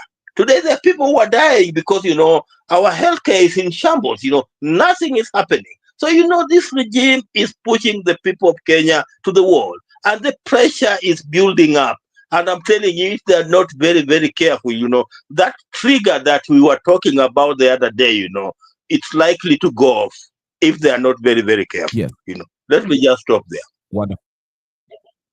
Yes, that's a very good depiction of what is going on in Kenya. Now, you see that from my view, what the government has been doing to try to imagine a pressure cooker as let me just use the analogy of a pressure cooker. The pressure is building to a point where the top of the top of the pressure cooker, whatever the sufuria, hiyo kifuniko ya kisufuria is starting to inaanza bounce juu kwa sababu the steam is beating it up. And what the government is using, especially from the June 25th, because I believe June 25th, if you listen to a lot of let's say nani anaitwa nani Oscar Sudi and others, they knew this was a coup d'etat, not coup d'etat by the people. People were taking over the government because they were going to go to State House after that. Now, the trick that the government is using now, that they are using since even then, is that, because remember before that, a bunch of these influencers went and met at DCI. They went for 3 hours. Wakaka kwa DCI. We don't know what was discussed. They left there. They were kind of smiling. So what I'm trying to say is this. The government is might be, in my view, and I might be wrong, is using a bunch of influencers who are people who are deemed by the majority of people as known protesters who have been standing for human rights or whatever, or are known for maandamano. They're using these people to have a fake kind of protest. Watawambia, okay, like, go protest on this day to tupe tear gas. So, because, majority of people are still, for example, like Mwangi and Hanifa. These are people who are known for, galvanizing people and telling them to go to protest. So the government can use them to go out there and stage a protest, 1 or 2 days, which does not really, if you look at their protest, it's not usually geared towards removing Ruto, because we've reached to a point where the aim is to remove Ruto. Yes, I'm not taking away from those ladies who went out there and said, we're protesting the femicide, against femicide. That's well and good. But it all starts with the head of state, like you said. He is trying to have an imperial government while our constitution says something else. Okay, this whole mambo ya femicide is connected with this law that they wanted to make it okay to sell parts of the human organs. Okay, it will drive up the nini watu watakuwa wanapotea na you find their organs being sold. Is the number one thing that is being selling across the world, and it's illegal. Okay, now things like shisha and all this that we don't want. Hizi maninio za kupiga ninio. The government, the imperial president, is letting these things happen because he's controlling every avenue that we can actually use to remove him, like the parliament, IBC, judiciary. So he's using that. Number one, he's using these influencers, known people who are perceived to be protesters, anti-government, they are human rights folks. They really claim to be like protesters, but they're not really. But he's using them to stage a fake protest against the Moraras. I even suspect Okiam Tata, at this point, I don't even trust him, but I'm giving him a benefit of doubt. Okay? Then he's using the Kalumas and others to put this tribalist division between Luos and Kikuyus, Kalenjins and Kikuyus and other stuff, so we can divide ourselves. That way, we cannot all concentrate like the Gen Z made us concentrate and see that we should be removing Ruto. Maandamano yoyote ikuwa ni maandamano ya remove Ruto, not anything else. That is what the Ninio is, but he's diverting attention by using the Hanifas to take us to the streets to Ninio waeke maandamano ya 1 day, 2 days, so that this pressure that we are talking about doesn't lepua the lid of this sufuria, this cauldron that has been boiling that you've rightfully described. That is how I see it. He's using the tribal division, and he's using also these paid protesters, professionally paid influencers to go out there and protest, but really not concentrate on regime change, which we need. Yes. In fact, where I sit today, I'm no longer worried about, any person who is being paid, to slow down, what could be the pressure. Because today I was out, I went to various places in Nairobi. I don't want to name where, because, I don't know who is listening to me here. But I was in various places, and I even used public transport today. I was even with my son. And let me tell you the truth today. If you are out there, you discover that there is something that is organically growing. And if, the government does not handle this particular situation very, very well, then it's going to erupt. Because, Kenyans are fed up. You are in a matatu and you find, a matatu of 32 people, and, more than half of them, are complaining loudly. You go to a market to shop, for example, I went to shop for some uniform for my son, and you hear everybody's complaining. People are fed up. People believe that they were cheated, they were lied to. Nothing seems to be happening. So, if I couple that one with what I saw in Migori and what I saw in Nyandarua and what I saw in Embu, then something is organically growing in this country, germinating in this country, devoid of, Wakina, Mwangi and what have you. And one day, it might take another 6 months or even a year, but if, the situation is not managed, it will not take a very, very long time. Because, the people of Kenya out there, let me tell you, because, one thing, they say that, an empty stomach, it's very, very hard to manage an empty stomach. And, we are dealing with majority of Kenyans who are on empty stomach. We are dealing with the majority of Kenya who cannot afford healthcare. And, they are discussing amongst themselves every day. You go to market, Mama Mbogas, they are discussing amongst themselves, talking about their everyday challenges, to surmount, what they are facing as the people of Kenya. You go to Bakanga, people, they are talking, You go, if they are teachers, they are talking among themselves. And this is building up the pressure. And that's what, William Samoei Ruto is not saying. For example, today, you are giving a scorecard. How can you develop your own scorecard? Then you want to read to the people of Kenya your own scorecard. Allow the people of Kenya to generate a scorecard for you. But, you are the president who is governing the country of Kenya. You want to generate your own scorecard. Then how can we evaluate you on your own scorecard? Is it possible for us to evaluate you on your own scorecard? Is it us who are mandated to generate a scorecard on you? So, this guy has buried his head in the sand like, that proverbial ostrich. He's burying his head in the sand like that proverbial ostrich, hoping that, things will continue being okay. It's like when you are driving a car and, you start noticing that the brakes are malfunctioning, and you say, wacha niende tu kidogo, I'll reach, that's what I'll reach. You might end up, getting into an accident. And, that seems to be what the head of state in this country is doing. The brakes, are malfunctioning in this country, but, he has buried his head in the sand, hoping that, he reach, somehow is going to reach 2027. But, where things are, and listening to what an ordinary Kenyan is talking about, if the situation is not managed, then it's not likely to take very, very long. Yes, you have a question here. I don't know if you had the time to listen to Jimmy Wanjigi when he was in Spice FM, and he had this idea of not paying tax, because his main premise is if we stop paying taxes, then this government has no money to actually conduct its business, and that will be a way of bringing down the government. What's your take on that? As I just work from home, Mom is asking you that particular question. What do you think about that?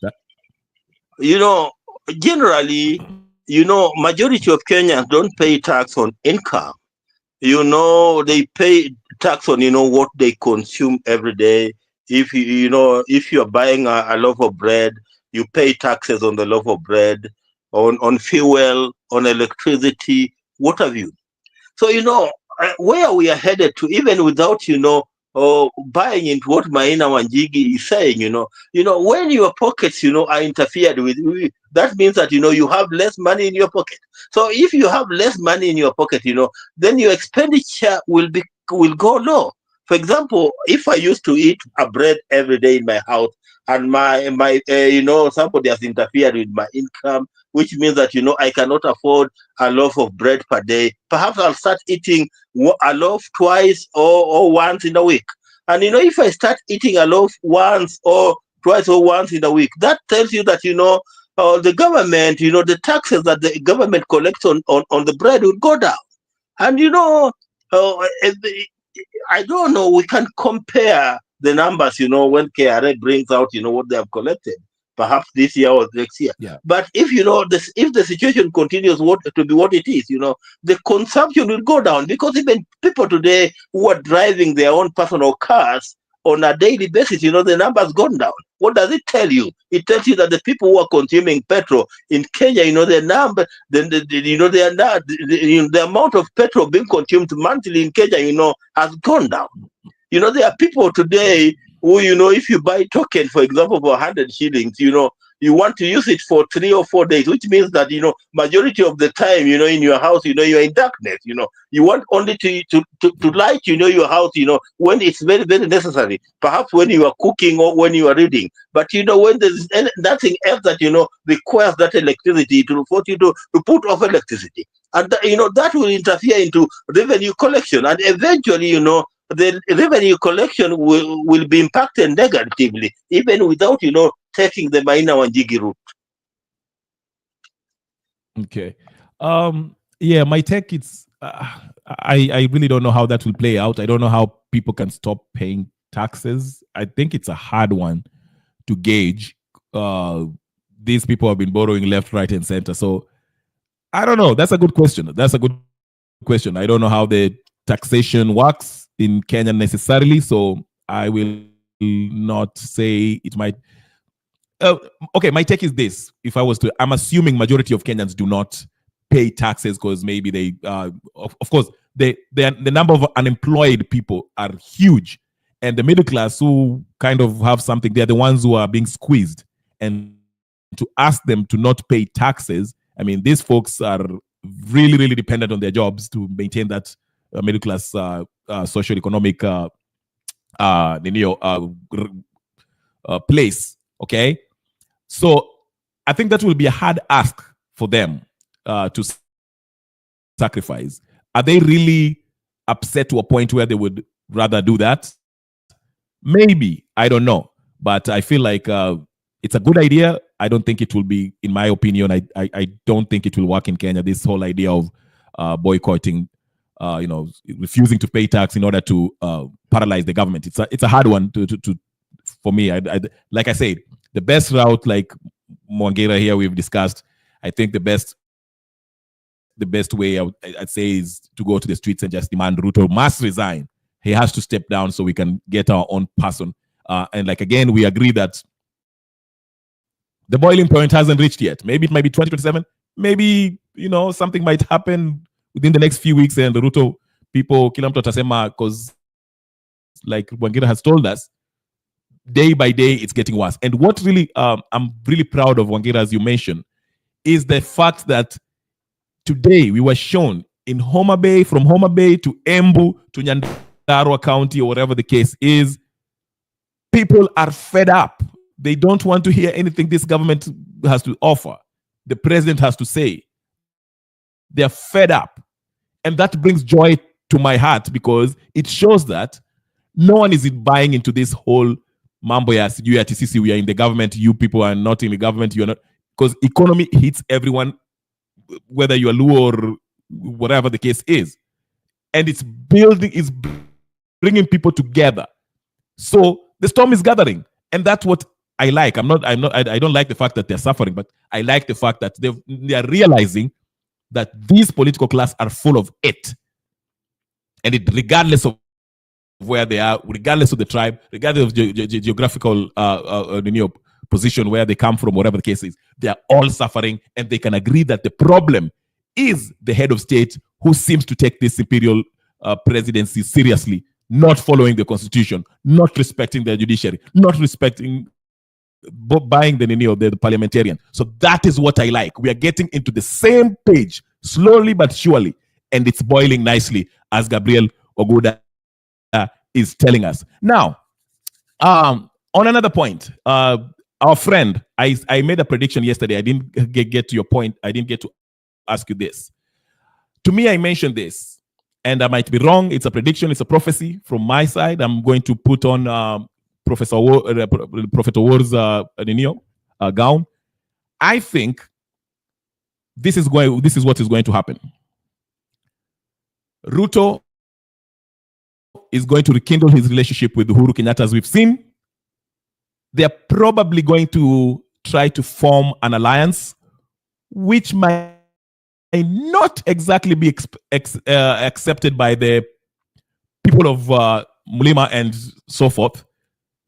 Raila will fail in his bid to AUC. We'll watch his debate tomorrow. Then Raila will come back and he will play this. I'm not getting along with the president. The president has let me down. Wakina Nani will resign after looting.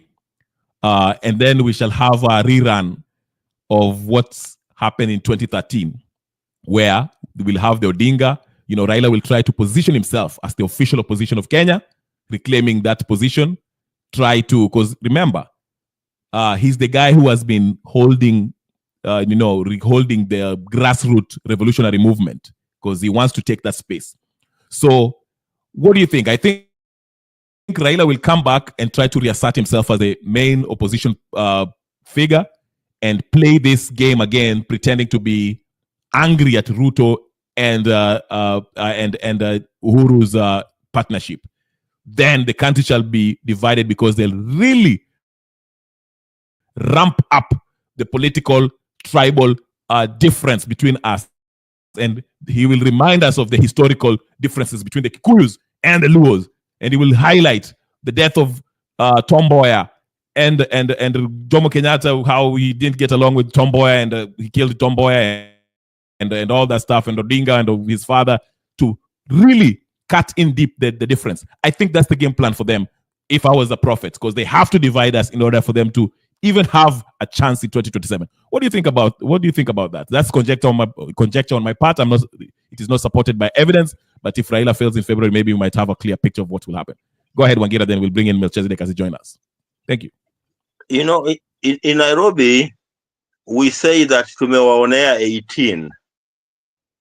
So, you know, the people of Kenya wamewaonea 18. Whether it is Uhuru Kenyatta, whether it is Raila Odinga, or even whether it's, you know, Rigathi Gachagua, the ordinary people of Kenya wamewaonea 18. You know, the people of Kenya can read their minds, you know, and they can read their minds very, very correctly. You know, there is this talk, you know, many Kenyans are agreeing across board that, you know, William Samoei Ruto cannot win the 2027 election. That is what everybody is agreeing across board. But there's one question that has remained unanswered. You know, this is the question of who can remove Ruto. Which, you know, when I say who can remove Ruto, who is this person who can contest against Ruto, you know, to defeat him? So, you know, that is the only person we are lacking, you know. Well, that's the only person we are lacking, you know. That is the question the people of Kenya have not gotten an answer. And, you know, we are praying every day that, you know, somebody very sober, somebody who has not been tainted in the manner that the majority of these people have, you know, could come up. And let me tell you, there could be surprises because, you know, we are seeing surprises all over the world, you know, today that, you know, we are seeing surprises. Whether it is by revolution or the vote, you know, we are seeing surprises. So, you know, you never know, something might happen that, you know, a new person, you know, could, you know, could just, you know, germinate from, I don't know where. And, you know, this person could excite, you know, the people of Kenya, and that could be and, you know, that could become, you know, the rallying point for the people of Kenya. And, you know, that's what we are praying for, because we are all in agreement as the people of Kenya that, you know, this guy called William Ruto, you know, cannot win, because we are saying we cannot vote for him. But, you know, we are lacking, you know, a person to position for purposes of taking over power. And, you know, that's, you know, where we are still, you know, lost as the people of Kenya. And we are hoping and praying that, you know, somebody, I don't know, you know, I seem not to have an answer for who that somebody can be. But, you know, we are praying that, you know, somebody could crop up, you know, that, you know, can take this position that, you know, is vacant and can run against William Samoei Ruto. Because let me tell you the truth. If Raila Odinga was to run in 2027, Raila Odinga got 6.9 million votes in 6.9 million votes in 2022. Out of these 6.9 million votes, 800,000 were contributed by Mount Kenya. Then, you know, 1.4 million was contributed by Luo Nyanza. That is, that will give you around 2.2. 2.2 were, you know, from Luo Nyanza and partly Mount Kenya. Then, you know, if I look at those numbers, you know, or if Raila Odinga was to run in 2027, you know, he'll perform very, very badly. Let me tell you, he'll be very lucky to even get 3 million votes, because, you know, people are fed up with this old man, for sure. People are fed up. Even in his whole background of, you know, Luo Nyanza, people are fed up, you know. He's not likely to excite people to wake up very early in the morning to come out and vote for him. He's not likely to excite people. He's not likely to excite people. So, you know, we are praying, you know, for, I don't know where. You know, that's why I've told you that, you know, as I stand now, you know, I don't know who to place in that question mark of the person that can run against William Ruto. But, you know, the people of Kenya are yearning for somebody, you know, a fresh blood, you know, that can run against William Samoei Ruto. Thank you. Melchizedek, karibu sana. I have a question for you, and I also, not a question for you, but a statement which is kind of a question. I don't know, you'll answer this. Yesterday we had a discussion in you and your friend Atticus were telling me about how Kenyans were Kabila, they take money, whatever the case is. Today you've been proven wrong. At your home ground, Homa Bay, Luos, I believe, I don't think those people of Kisii from Kisii who went to Homa Bay, they said La Hasha. Do not read us that Ruto Ninio Hapa. Usitusomee speech ya Ruto Hapa. Please, those who are Homa Bayans, if I might call them, the people from your background, you call them, you say that yao watu watisijua wanalipwa, they are Ninio. They proved you wrong. They don't want to hear about Ruto. Walisema usisome hiyo kitu hapa. How do you respond to that? We just discussed this yesterday. Please respond to that. Karibu sana. It's a very good question and tough as well, because I did not watch it. What happened? Because I was very busy. I said last time, which is yesterday, I talked specifically what happened in Kisumu, and I still insist that those who are in Kisumu, you see or you heard what they said.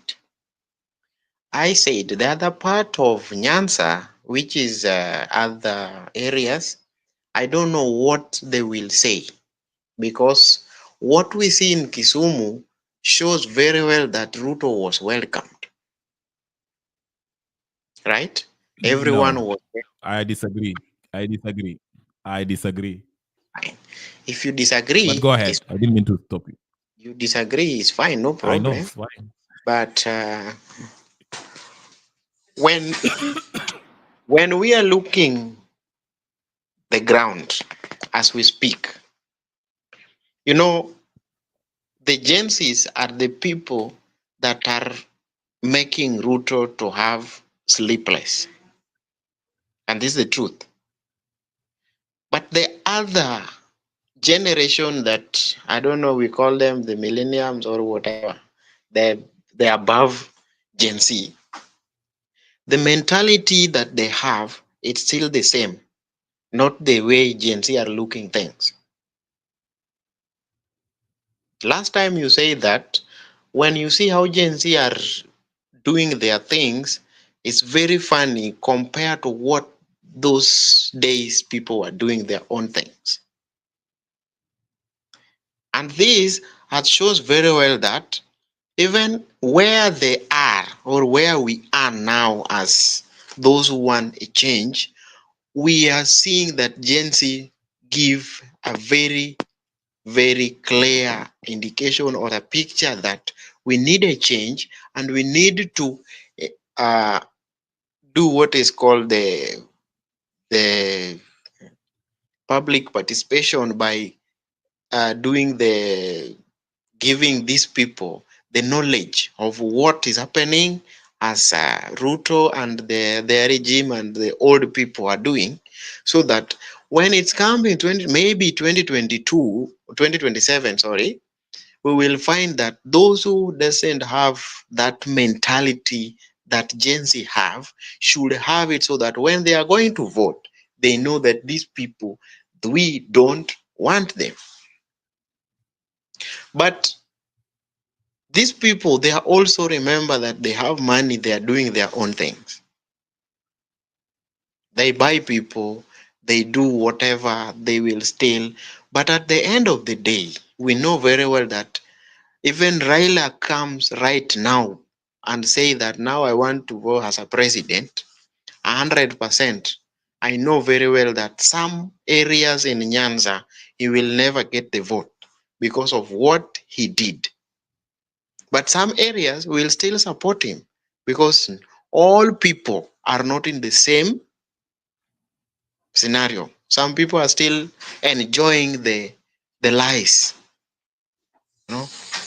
So it's a clear indication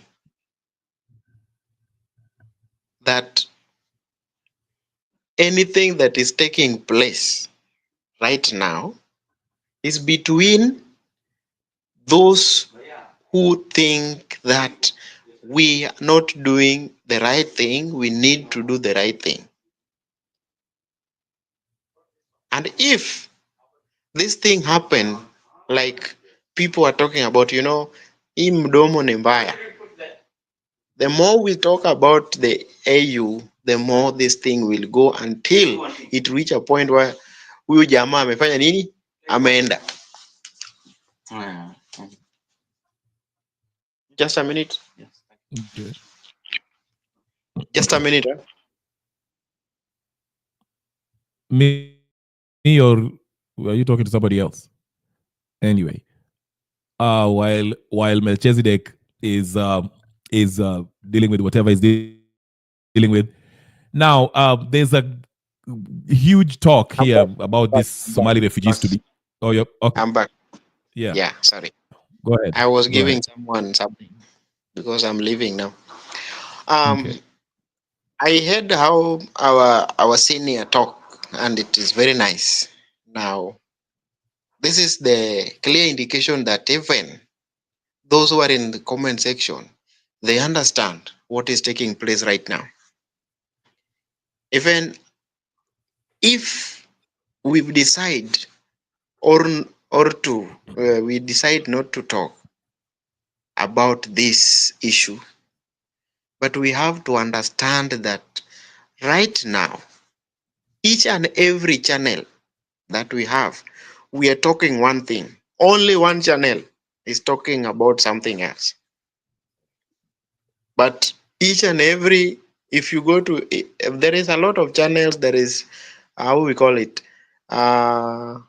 We call it TikTok, this one, Facebook. I'm seeing how people are responding about this Responding issue. to what? Can you be more specific? What can you help us? Which channel is talking different and which channels are saying what? I'm confused. Bro, you know the channel I'm talking Can you about. clarify? You know, You can name them. they It's know, okay. you know where I'm talking about. We don't want to quote the names of those Karagandia. I don't know how we call them. The pastors that wear the white cloth, but they are at night they are doing their own things. Oh, okay. I know Okay, where I I'm get you. talking about. Even Okay. my gentleman understand where I'm talking about, because even yesterday they are talking about something else when people are suffering somewhere. Okay. Yeah, so this is the reality. They will remain talking about bullshit, but people are going ahead to find the solution, because you cannot defend the chama or you defend someone that is, you are also suffering in the same position where all people are suffering.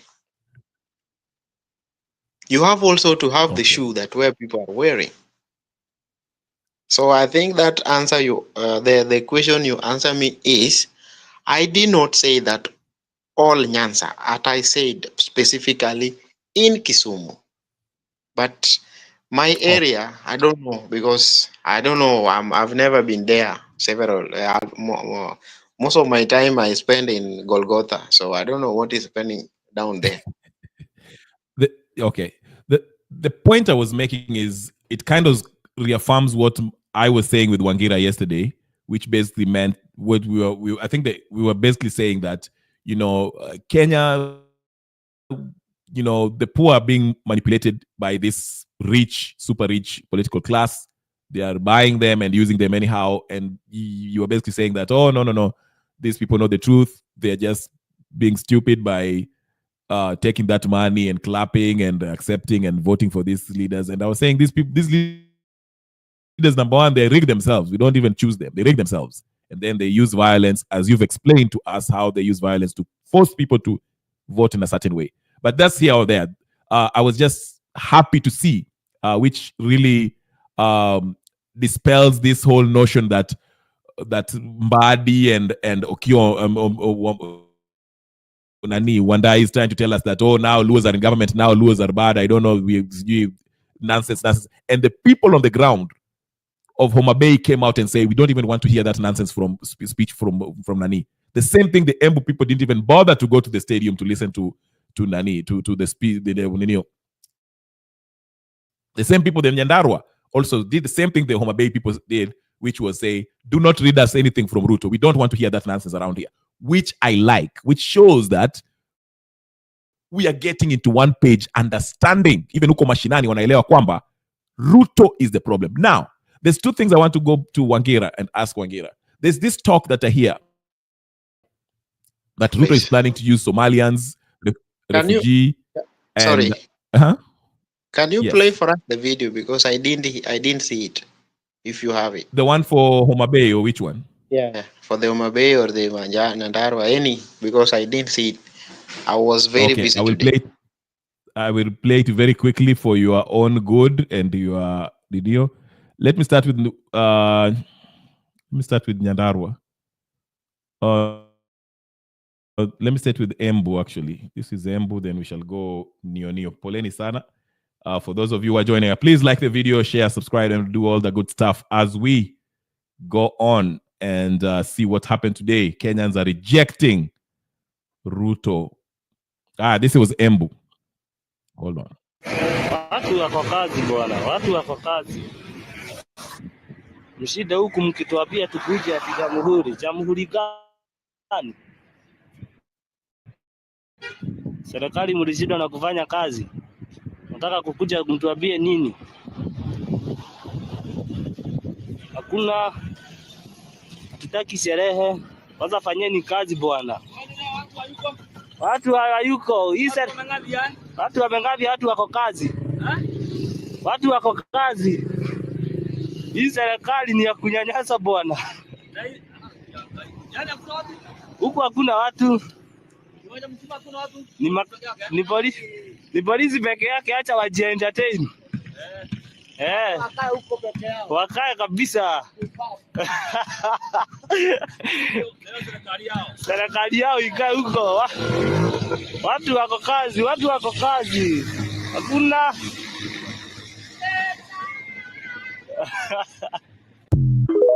That was in Embu. Now let me take you to Homa Bay, your home ground, your backyard. Let me see. It was somewhere here. Where did I put it? I think this one is it. Hold on. This is Migori. There was Migori, Rongo Migori, and there's also Homa Bay. Let me see the Homa Bay one. Where did I put it?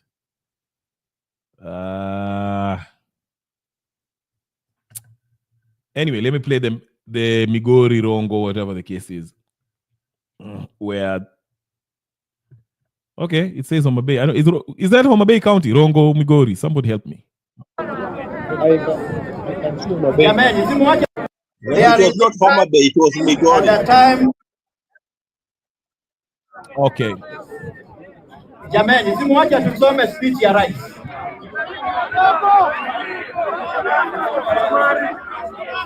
Simwacha tusome speech ya rais.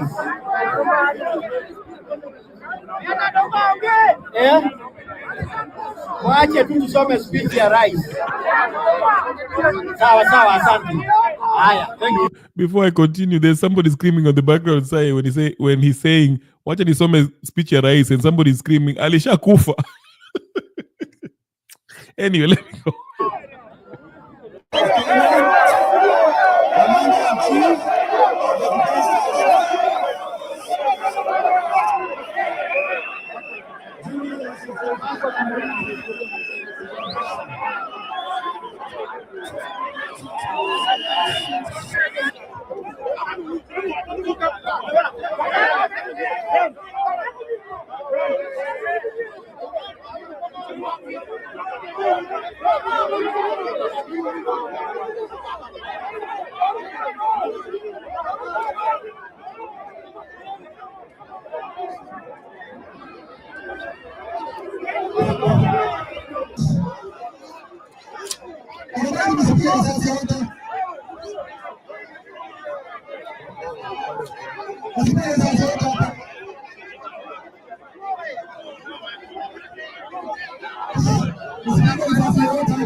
Okay, I stand to be corrected. It wasn't, I don't know. It was in Migori, Rongo, Migori.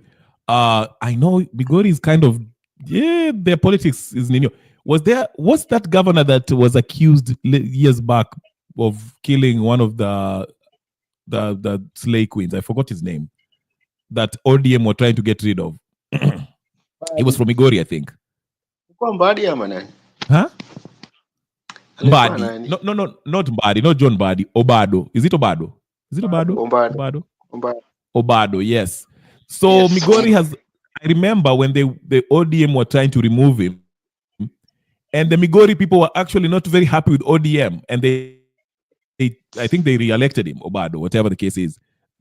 Against because ODM always assume that they have they naturally control Nyanza province. And Migori was one of those places that ODM was not accepted. And Obado stood his ground. It was like, you know what? If you guys don't want me on ODM, kwendeni huko. And I remember people like Mbadi were trying to remove Obado. They were talking Obado. So anyway, the larger point I was making with this video, since it was in Rongo, Migori, and not Homa Bay, so I stand correct. Thank you for Wangira Kuninio. But it's in Nyanza. Before you make your point, I just want to, yes, go ahead. To bring it to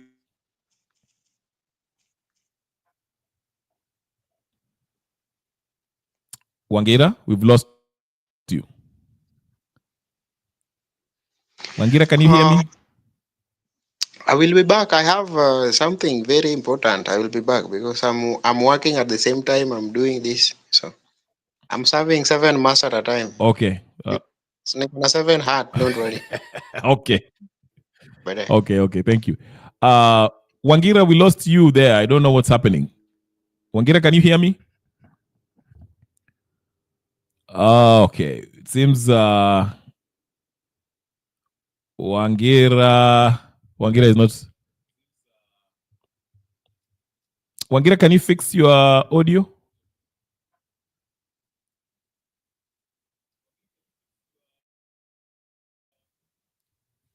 All right, we lost Wangira too. Okay, that's fine.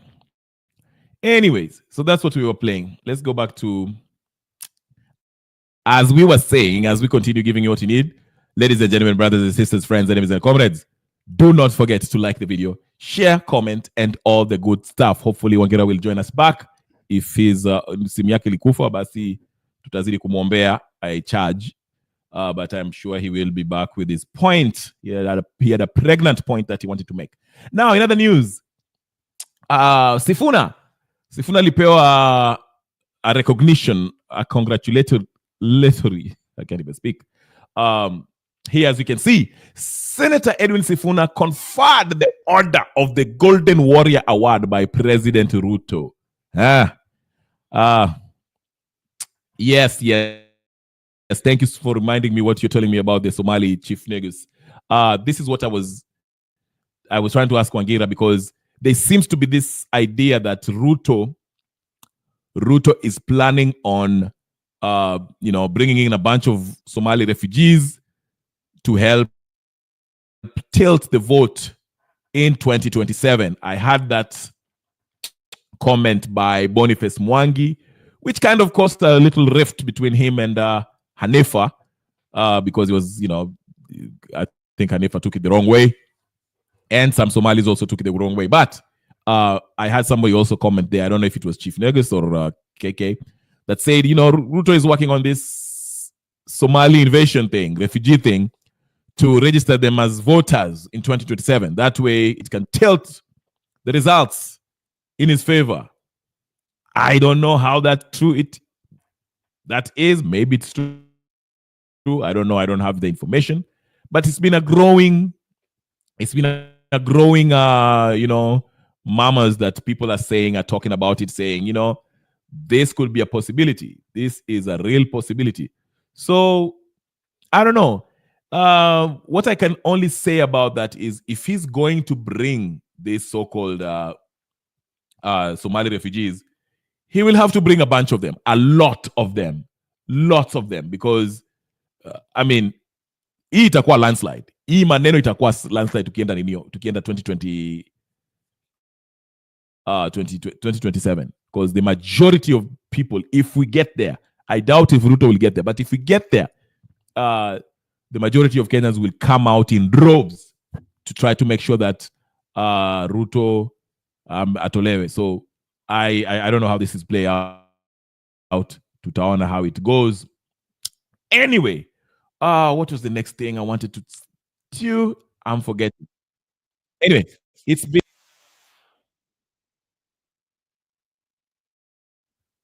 let me just ladies and gentlemen, we have the largest security, whatever we have the largest refugee camp, bro. Those will vote. Yeah, there's a lot of Somalians in Kenya. So yeah, that constituency voting block is a huge one, and it's a growing one, as we know, the Somalians are growing in Kenya. And yeah, but I don't think, even if each and every Somali vote for Ruto in 2027, given the anger that the Kenyan people, majority people, have against Ruto, I don't think atatoboa. And we have what? Oh my goodness, it's not just Somalis, but also Congolese, South Sudanese, Burundians. Yeah, hiyo ndio mchezo inaendelea. Yeah, you know what? You might be right. I don't know. You might be right. I have no idea. What will happen. But anyway, ladies and gentlemen, brothers and sisters, friends, enemies and comrades. Yes, we have the Haji as the security, whatever, and all in all, it's been 2 hours, 21 minutes. I might just take a short break, get some Ninio. So I will stop my first session here. Tunaweza kudandia hizo machannel zingine tuangalie nini inaendelea huko. Tomorrow we have Raila Amolo Odinga, conman mwenyewe from Opoda, will be having a debate. Kesho tusikose hiyo debate. We want to see how he will perform, because that's a huge job there. But for now, I will end it right now, just for our first session. I will come back a little bit later, maybe an hour or two from now, so we can have our second session. So please make sure you subscribe if you haven't subscribed. Put your notification on, so when I come in a few hours from now, an hour or two, you'll find me here, and we can have the second session where we shall talk about the possibility of Raila winning the AUC seat. We'll also dissect what Jimmy Wanjigi was telling us about our debt and ways in which we can paralyze this government. Okay, we shall talk about all that. All right. So make sure you subscribe, and not only subscribe, put your notification on. And lastly, while you're still here, Ebu dunga your like on this video. Like the video. Okay, let's go to Jiru. Jiru is live. We shall go up there and watch what he's saying. That's a very good channel. Brother Jiru is doing a good job. Proud of him. So we can go up there and see what he's doing. So like this video before you leave here. Like it, share it, subscribe, and put your notification on. For those of you who are watching on X, who are going to watch it on repeat, do the same. The first thing is come to YouTube and find it, Kenya Revolutionary. Subscribe, like the video, and you can comment also and share it. Okay, and make sure you subscribe and put your notification so you will get me every time I come in on live. Thank you very much. Let me shout out some people who have come in. First of all, much thank you, much respect to Wangira as always. Mr. Melchizedek, who also from Golgotha, was here. KK on the comment section. Chief Negus, who was the first one here. Thank you so much for being here. Must watch. Also, thank you. Shimeriamu. Asante. Shukran. Pritpal Kaur, thank you so much also for being here. Yosef Beidas, thank you, Yosef. Shukran for being up here. Who am I missing? I'm probably missing somebody else. I don't know. Let me check. Hannah UK. Hannah, I haven't seen you for a while. Hannah, umepotea. Please don't be a stranger. I'm so glad to see you. It's been a while since I've seen you. I am so happy to see you. Who else? Nani tena mwenene mekosa. Everybody else that was here. If I didn't mention you, I appreciate you. Please like, share, subscribe, do all the good stuff. I'll see you guys back in about an hour or two. Peace and blessing. I'm out.